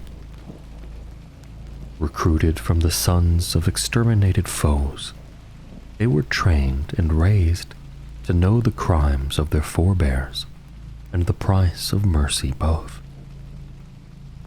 While others went to war with righteousness in their hearts, the 17th fought with the cold fury that only the at once condemned and redeemed can truly know. While other legions acquired names later in their history, the 17th were named as the Imperial Heralds at their founding. That one amongst 20 should be singled out might imply some special favor. But in truth, it was a title that spoke not to special honor, but to the legion's place in the Emperor's purpose.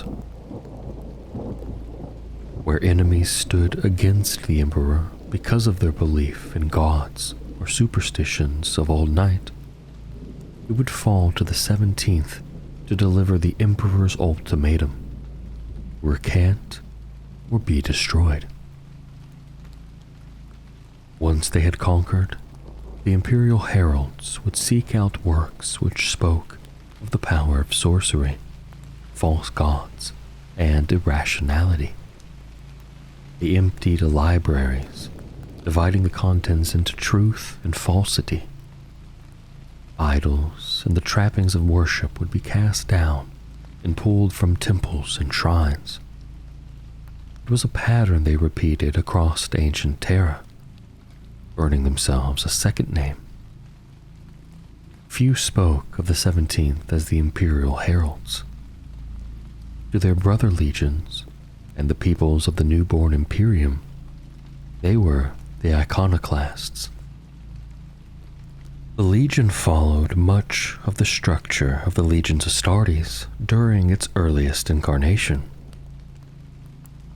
Warriors belonged to squads, squads to companies, and companies to chapters.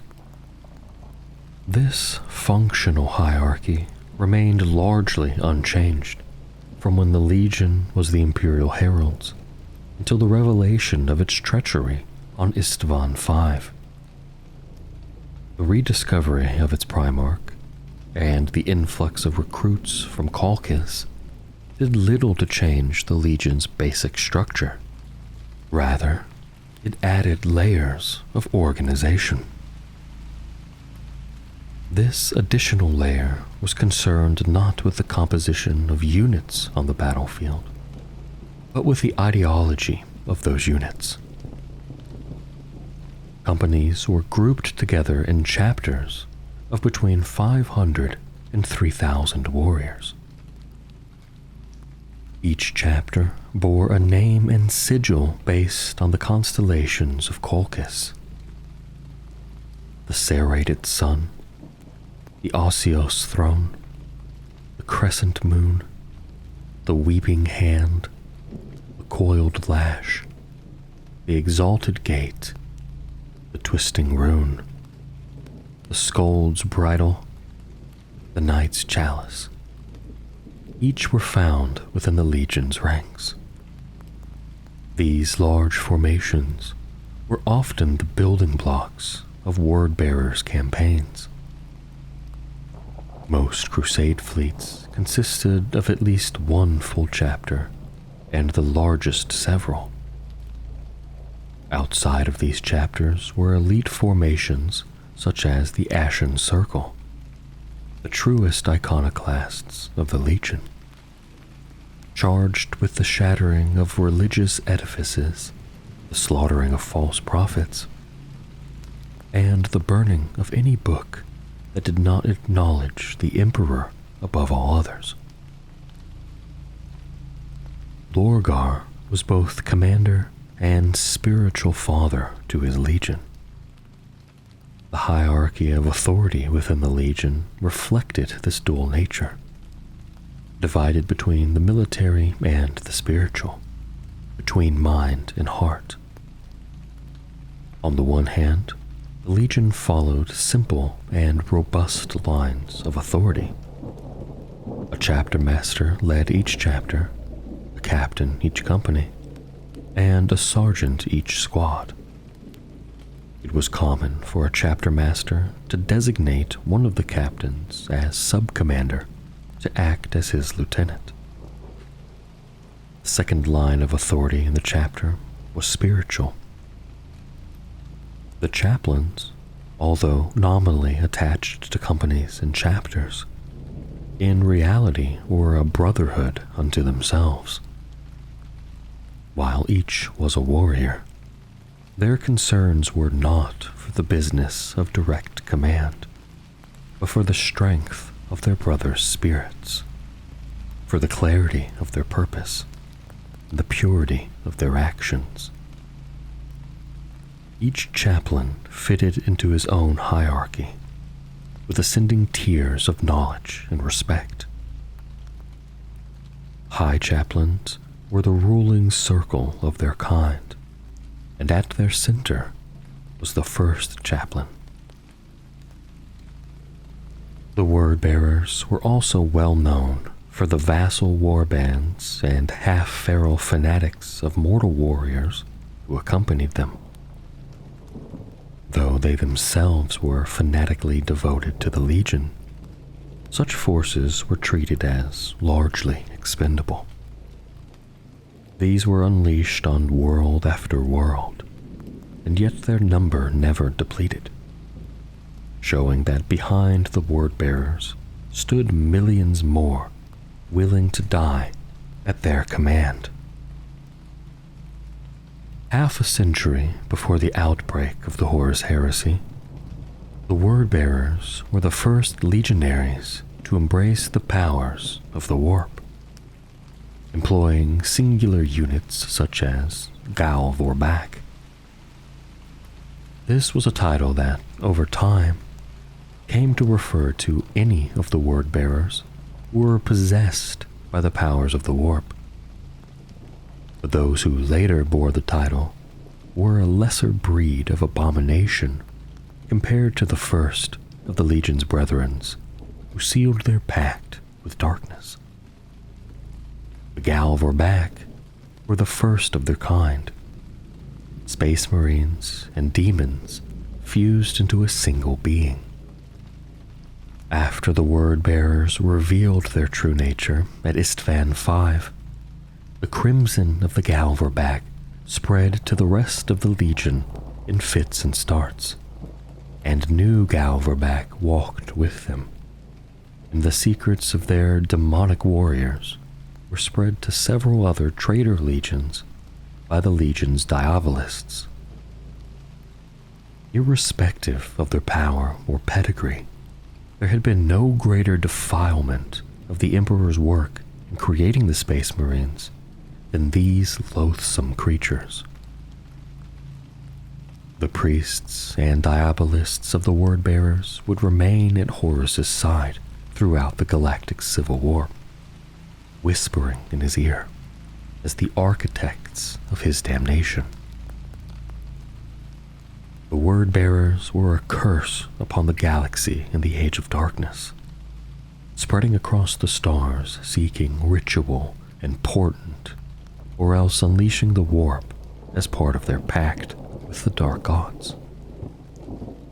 Few loyal Imperial heralds yet existed to oppose their Primarch, for in seeking his primordial truth, Lorgar had long since purged his legion of those who still worshipped the Emperor. Colchis was a world of old gods. It is said that religion was in the air, in the touch of the sun and the taste of the dust that hung in the air. To its people, worship of higher powers was as much a part of them as the beating of their hearts and the crying of their children. Bound in feudal traditions, it had once been a world of technology, but those days lay forgotten in old night. When the infant Lorgar fell from the sky of Colchis, his legion had yet to be born on Terra, and the faith of Colchis was held in the hand of a priesthood called the Covenant. Raised amongst this priestly caste, Lorgar would grow to become one of its number.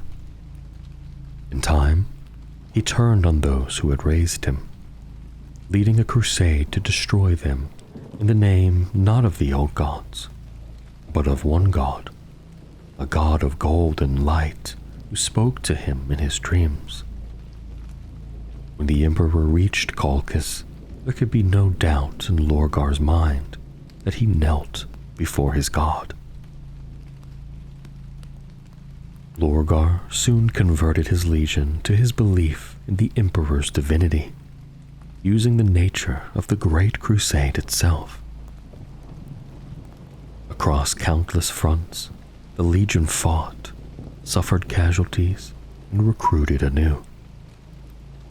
As this attrition mixed the old with the new, Lorgar's sons accepted what was taught to them, because it was the only truth offered. In the case of those on Colchis, the belief in the divine was ingrained into every thought from birth. And when all was done, when the final Imperial Herald had embraced the faith, when the last of the old iconoclasts had died, then Lorgar added the final flourish of ritual to seal his victory.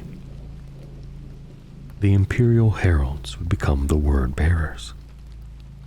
To the rest of the Imperium, still ignorant of the change wrought in the 17th, the name reflected their part in bringing the imperial truth to all of humanity.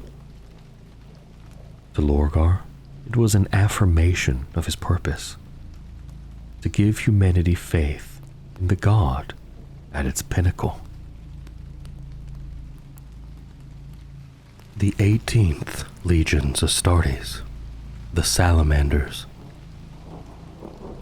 In the Great War of the Horus heresy, many deeds of infamy and valor were writ upon the bloody stars, and at the center of this maelstrom lay the Salamanders' Legion. Betrayed, struck down, laid low, and yet ever resolute against the foe. There are few legions that have paid such a high price for their loyalty and honor as the Salamanders. There are fewer still who have so willingly and so often shed their own blood in mankind's defense beyond their measure and due. The Salamanders are such a legion, and though driven to near destruction not once, but time and again, its warriors have each time arisen from the ashes of war, stronger and tempered like the peerless steel blades fashioned in the legendary forges of their home world. Unbroken, undefeated, and unstintingly true to their cause. The 18th Legion was one of the so-called trefoil proto-legions. Its early histories, nature, and role veiled by edict of the Emperor and his agents. The 18th Legion gene strain showed clearly both in temperament and overtly in physiology. Of particular note was the strength of constitution displayed by a fully developed legionary, which had measurable superiority to the already superhuman Space Marine norms in relation to extreme temperature tolerance, radiological resistance, and cellular repair. This variant gene seed also had some unusual outward effects, causing ember-like bioluminescence to their eyes, and a tendency for skin pigmentation to permanently darken in response to prolonged exposure to high levels of potentially harmful radiation, as part of the biological defense mechanism, often adopting an unnatural granite-like or obsidian quality with sufficient exposure. The 18th was a legion of hardy survivors, known from its earliest days to achieve victory against impossible odds while sustaining minimal casualties. In the first few decades of the Great Crusade, before it was reunited with its Primarch, the Legion was often deployed piecemeal as pressing demands called for Space Marine involvement before multiple chapters were battle-ready. This led to the Legion being assigned across a considerable number of different reinforcement battle groups and specialist units such as rogue trader expeditions, and it rarely fought together as a full Legion. Despite the nature of its battles, it was plain that to the 18th, to triumph against the odds was the only victory worth the name. The Legion was honored for fighting alongside the Exertus Imperialis time and again, and vaunted for its warriors' fearlessness in the face of insurmountable dangers, and the selfless lengths they would take to protect their allies and non-combatants during campaigns. However, retreat for the 18th was often unthinkable, even when tactical expediency would dictate otherwise, and the Legion frequently paid in blood for its own untenable standard of valor and service. At the battlefield level, circumstance as well as natural temperament focused the Legion's tactics on relatively short-range engagements, where it sought to counteract enemy numbers by the use of confined area engagement or shock assault. Here, the individual physical power of the Space Marine, his ability to endure and relentless fury in battle, could be relied upon to inflict disproportionate damage on almost any foe. Although the inherent risks were high, such tactics naturally lend themselves to short-range but devastating arms, such as flame, Volkite ray, and melta weapons being preferred by the Legion. Supporting this tendency was the telling factor that even before the Nocturnian influence came to the fore, the technical aptitude demonstrated by the Legion's rank and file further served to allow them to maintain, and indeed field manufacture, such advanced weapons, even while subjected to disparate deployments and uncertain supply. One of the Primarch Vulcan's first actions was to largely unify his scattered Legion and do away with its ad hoc strategic organization. But he did so in a way that preserved, where possible, the spirit of autonomy and self-sufficiency the component units of the 18th had developed, which he saw as inherent virtues tempered with purpose. At the strategic level, Vulcan ordered his legion into the formation of 7 realms, each linked both in name and spirit with one of Nocturne's 7 great city settlements.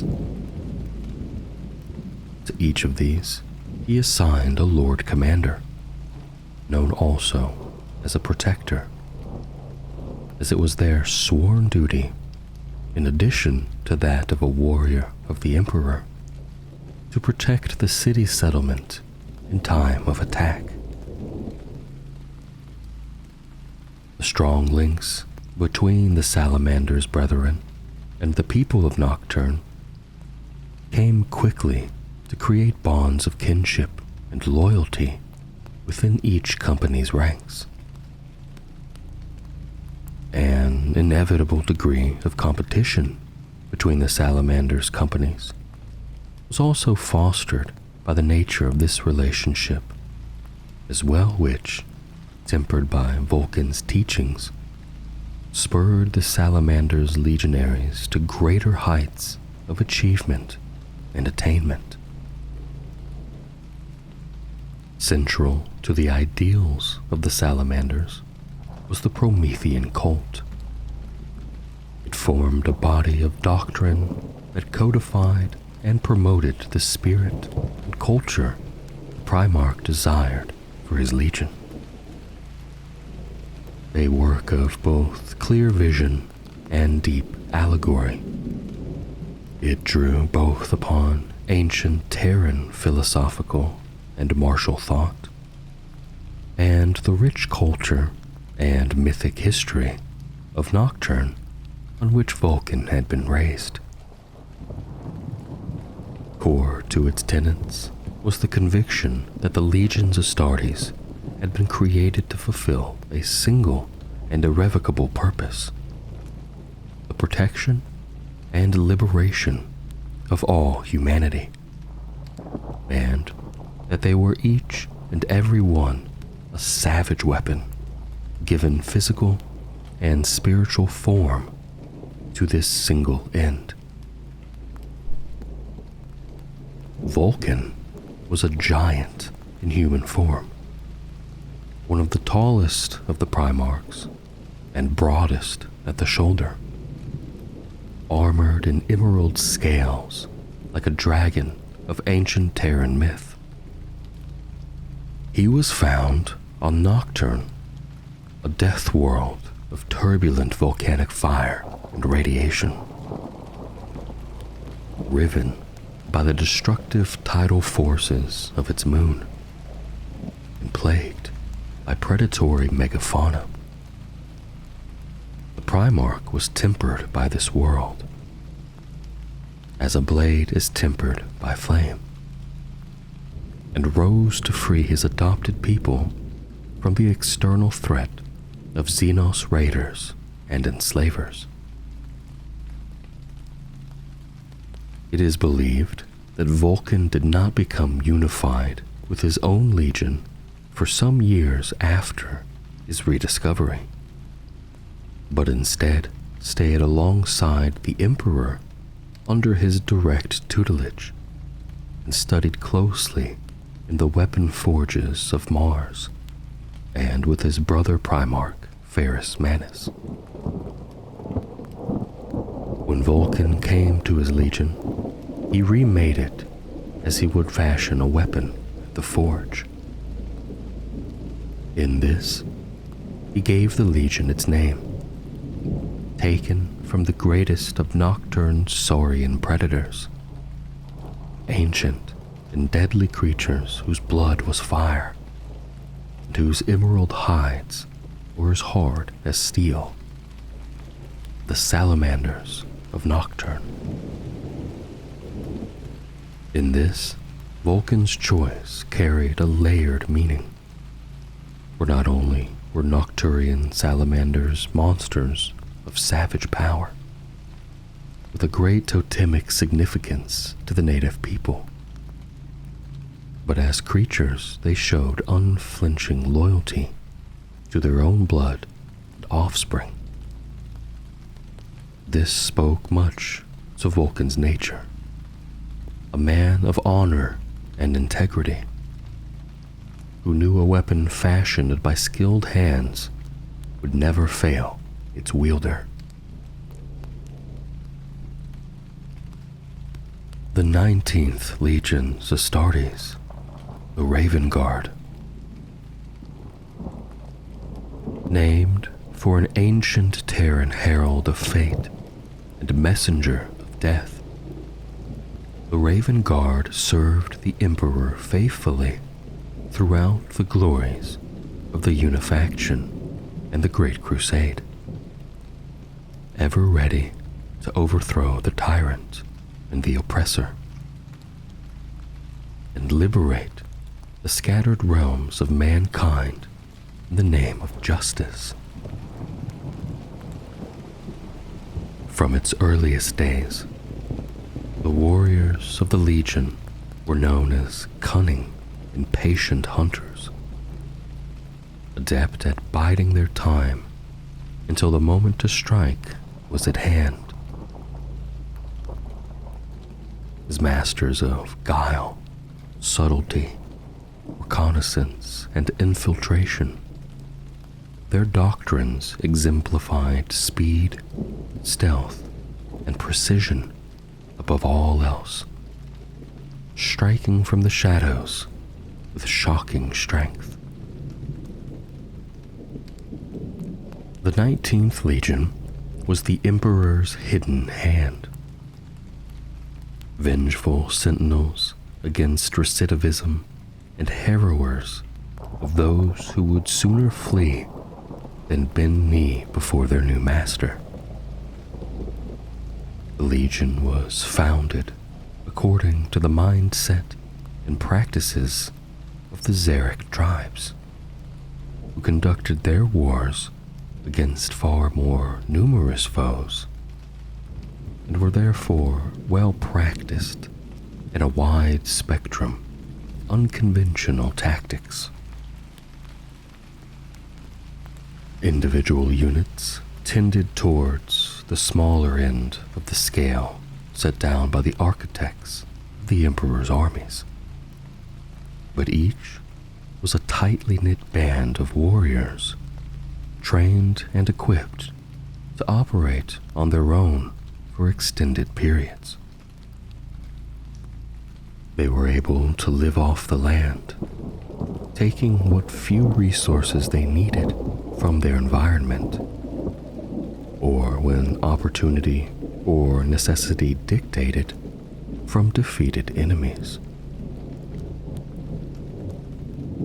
Drawing on the demeanor of the techno-savages from which it recruited, the Proto-Legion quickly demonstrated its skill at reconnaissance and target identification, and its ability to transition from inscrutable watchfulness to rapid attack in the blink of an eye.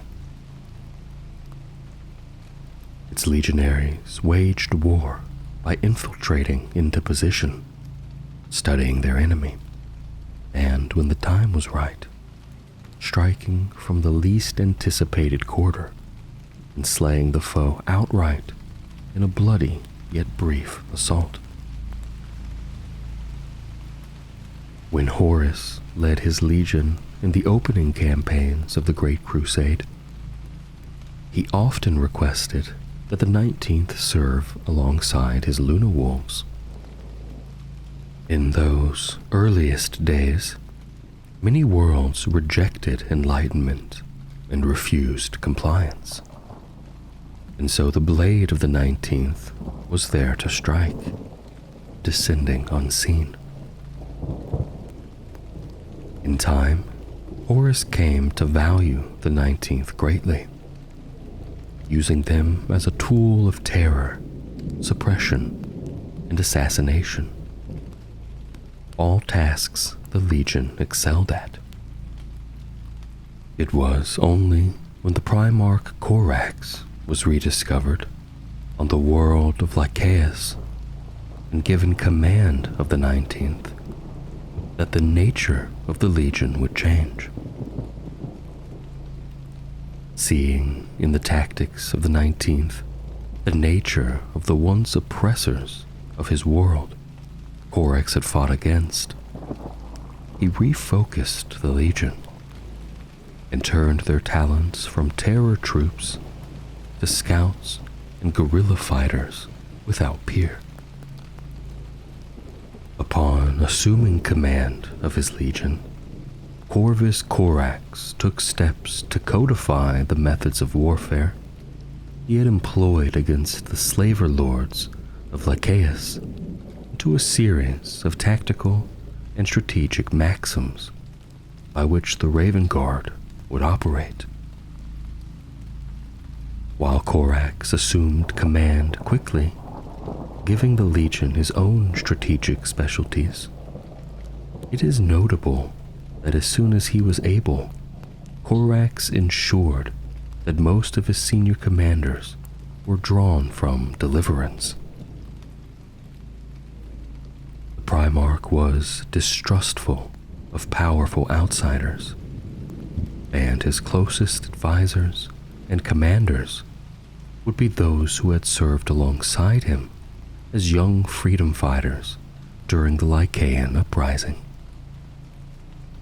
Indeed, dark rumor suggested that he so wished to distance his legion from their Terran origins and Horus's external influence that many senior warriors of the Legion of old were sacrificed in the Great Crusade's most protracted and wasteful campaigns, ill-suited to the skills of the Raven Guard, to purge the ranks of the taint of the oppressor and the overlord.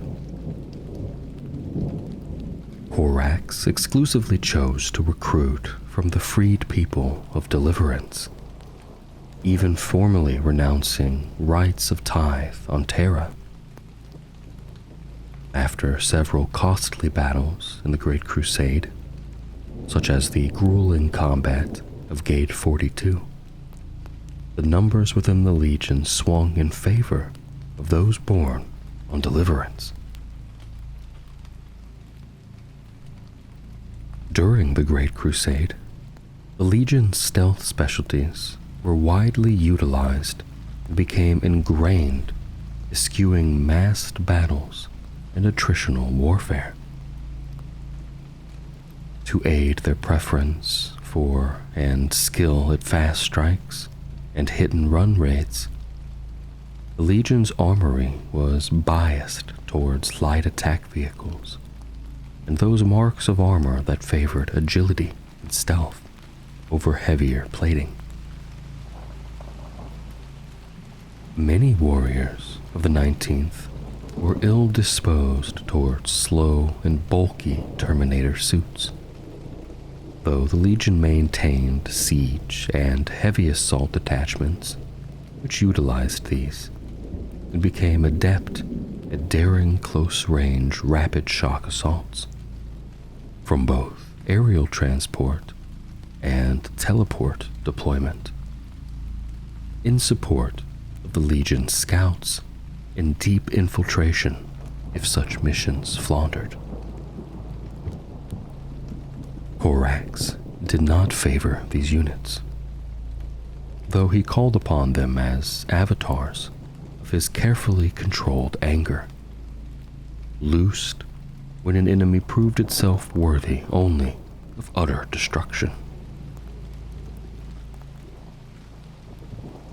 During its restructuring, the Legion commissioned several innovations from the forges of Mars, all of them cunningly wrought to further its mastery of the arts of stealth and speed. From its largest starships to its smallest speeders, the Legion's vehicles were modified to obfuscate scanners and project stealth fields. As the Thunderhawk gunship entered widespread service, The Raven Guard secured for themselves a variant known as the Shadowhawk, sporting all manners of technologies that made it invisible to all but the most sensitive of augurs. Similarly, the Legion's Storm Eagle assault transports were named Darkwing patterns, modified for low-altitude stealth operations. In addition, the Legion gained access to the Whisper Cutter, an open-air frame flyer constructed about a gravitic impeller and capable of dropping 10 legionaries into a war zone in utter silence and with practically no chance of detection. At the outset of the Horus heresy, the Raven Guard were among the smallest of the Emperor's Legion. This was due to their favored methods of waging war, and Corax's own rigorous aspirant selection and recruiting methods, but also, in no small part, due to the events of the dire and ill-suited wars of attrition they were committed to by the War Master, such as at Gate 42. Perhaps in petty retribution for Corax's own acts of purging veterans of the 19th closest to Horus. These battles gutted the Legion and soured Corax to Horus, the former vowing never to fight alongside the other. Corvus Corax, the Raven Lord, named the Deliverer, came to awareness in a lightless chamber far beneath the surface of a barren moon called Lycaeus, a slave prison satellite ruled over by the tech guilds of Kivar, where notions of justice and human dignity had no place in the brutal regime. Corax swore to the people of his newfound world he would liberate them from their cruel existence. Fighting for the freedom of the slaves of Lycaeus against the guilds, Corax learned the skills of subterfuge, swiftness, and covert warfare he would impart upon his legion. Upon his victory, he renamed his world Deliverance. In his formative years, the ivory-skinned, shadow-eyed, and sable-haired Primarch became a paragon for the virtues of the oppressed, a trait that would stand him apart from the arrogance and cruelty of many of his brothers. The Raven Lord frequently operated alone, or otherwise led very small bands of hand-picked warriors who, of all his sons, possessed skills comparable to his own. The More Dathan, or Shadow Masters. This predilection was derived from his time as a freedom fighter, where circumstances dictated small cells of rebels were often more effective than larger numbers. It was not unusual for Corax to himself conduct extensive reconnaissance prior to battle, while most Primarchs would leave such tasks to their warriors. Corax is also known to have led small forces on deep infiltrations far behind enemy lines, striking directly at the heart of an enemy force, leaving his line officers to conduct the overall operation.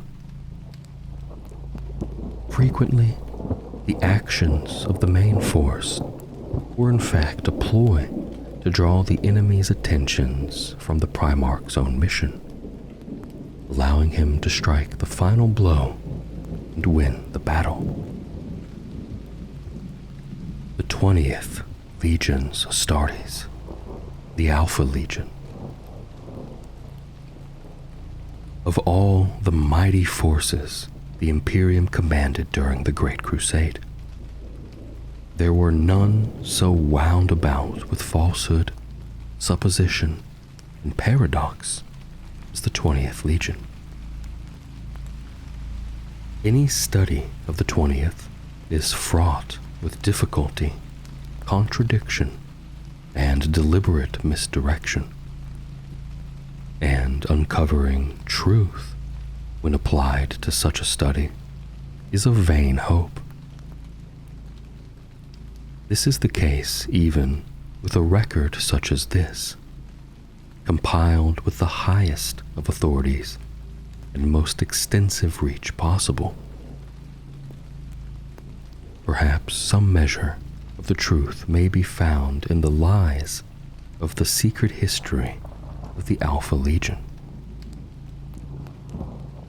20th Legion was a highly independent weapon that neither the Emperor nor later the War Master could fully control. It was a twisting, serpentine thing of formless shadows, as dangerous and venomous as the multi-headed monster of ancient myth that in latter days became its sigil. As a force dedicated to the arts of guile, subterfuge, infiltration, and counterintelligence, the Legion's covert efforts were intended to sow dismay, dismantle a foe's resolve, and defense's placemeal, before landing an overwhelming killing blow, utilizing every one of the myriad weapons and war machines granted the Legions Astartes. Although, in many cases, these protracted and complex operations were the means and ends also, for the Legion was both unpredictable and delighted in causing strife. The 20th Legion was established largely in separation from the rest of the Legions Astartes, and it is generally thought created to a very specific end and purpose. However, what these purposes were remains a mystery. Its gene seed strain was kept in secrecy, though it is known to have had a highly successful implantation rate and to be free of flaw. The Legion is also thought not to have expanded beyond a very small contingent of between 1,000 and 2,000 warriors for many of its early years, never having been granted a regional intake on Terra. However, later claims suggest the 20th multiplied in secret and may in fact have been the largest of all the legions. These first mysteries would spawn others, and questions would continue to go unanswered, not only about the 20th Legion's methods and nature, but about the use to which it was put in its earliest days. Before it acted as a united legion, the 20th may have been operating in the shadows of the Imperium for more than a century, building a web of influence unlike any other Space Marine Legion, and undertaking a secret war at once part of and parallel to the Great Crusade itself. There are no clear facts pertaining to the 20th Legion's covert activities during the unifaction of Saul.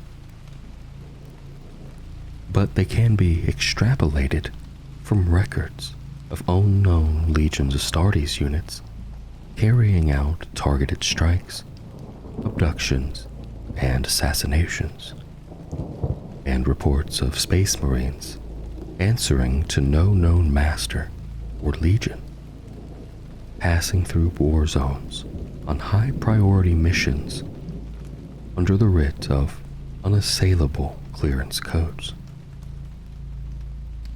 These legionaries bore a range of colors and styles of heraldry, with little to no uniformity, sometimes even mimicking the livery of other legions.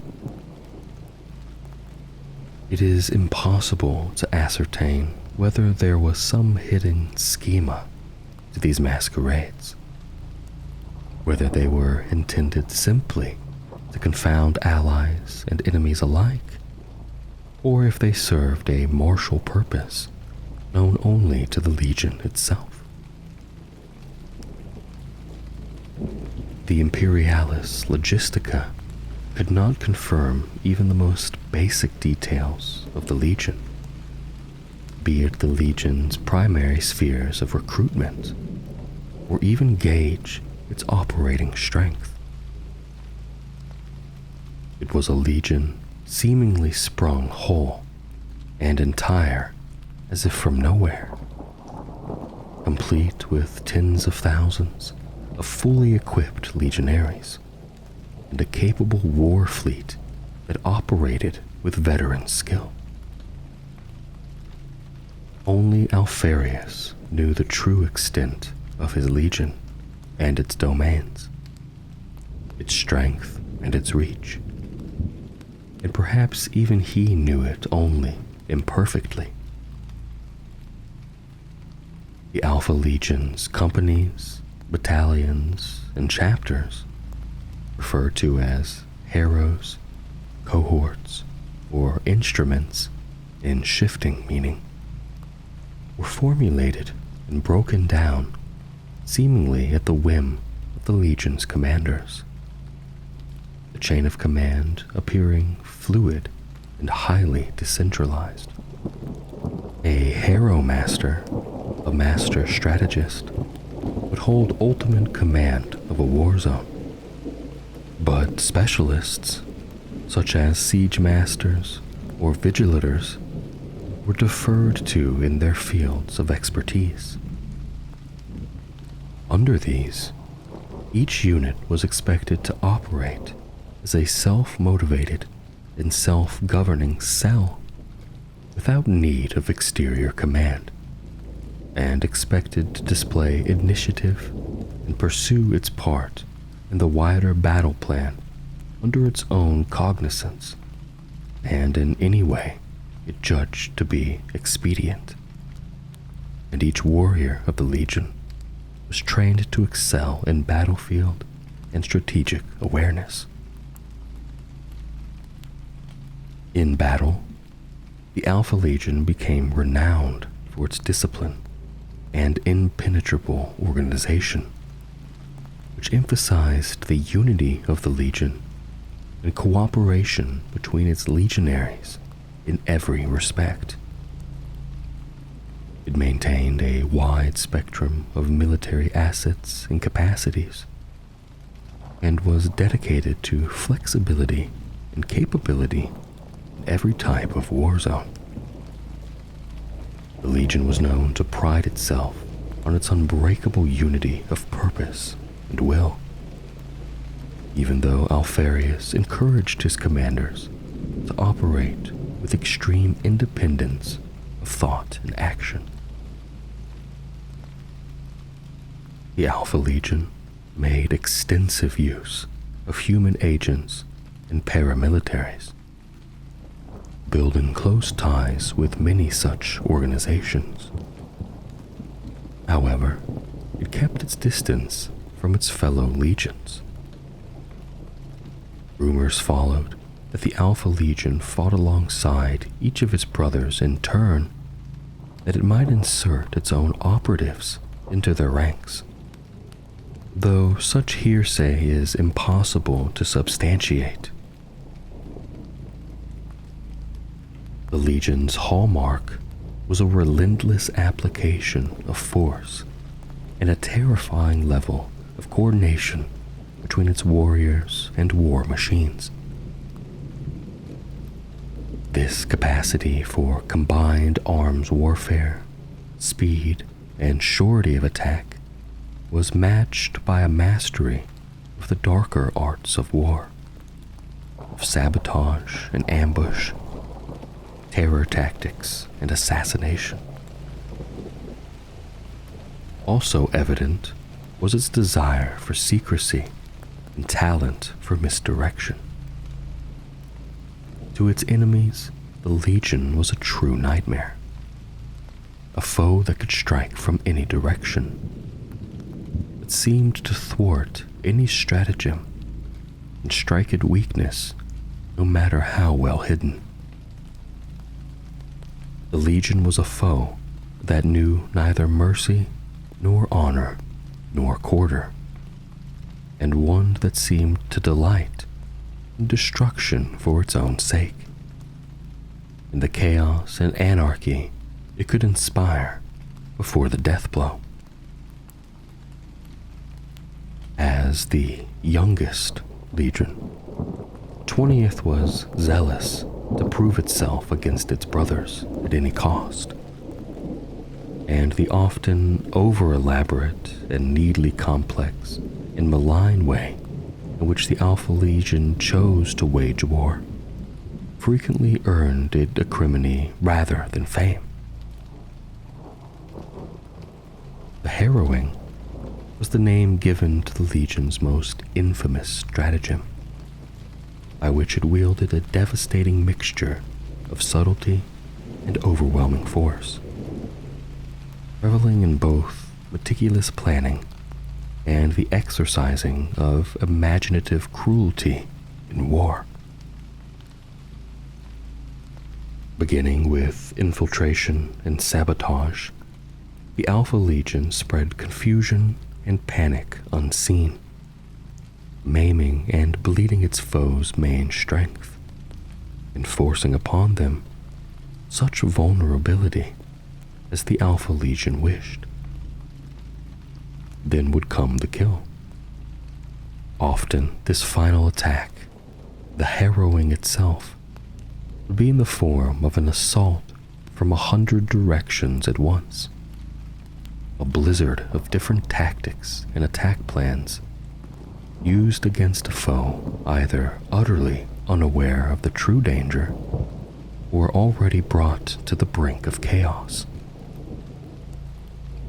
The result was almost inevitable catastrophe for the Alpha Legion's victims, as the full might of the Legion, comprised often of elite Lernian Terminators, would then descend at the point of the enemy's greatest weakness, and what would follow would be more akin to murder than battle. Much of this knowledge can only be inferred, however, as the Alpha Legion's harrowings left no survivors or witnesses. Of the many mysteries that surround the 20th Legion, the most fundamental and key enigma is the question of its Primarch. Multiple conflicting reports speak of Alpharius's rediscovery, from the Emperor rescuing him from Xenos enslavement, those claiming he boarded Horus's flagship in a calculated raid only to meet his kin by chance, to those daring to suggest he was not scattered as his brothers, but grew into maturity on Terra alongside the Emperor. All such accounts are lies. It is widely believed that on diverse occasions, members of his legion each claimed not only Alpharius's name, but also his identity. even in council with allied legions and emissaries of the imperial court. Some have made the outlandish claim that there was more than one Primarch of the Alpha Legion, or that Alfarius was even somehow able to duplicate himself physically, and appear to be in more than one location simultaneously. Some have even attributed metaphor hidden in plain sight to the emblem of the three-headed Hydra that later came to symbolize the Legion in this regard. Furthering this mystery and the outright deception perpetrated by Alfarius, many reliable reports of the Primarch's physical appearance differ. While he is noted on many occasions to be of similar stature and countenance of any of his legionaries, and able to pass unnoticed in their ranks, other records show him as a towering and fearful figure, bedecked in sinisterly ornate, Hydra-chased battle plate. Whatever the case, contemporary accounts record Alfarius as being the last Primarch to rejoin his legion, and describe him as a masterful tactician and strategist. His erudition was astounding, and his great intelligence was as cool and as watchful as a viper's gaze.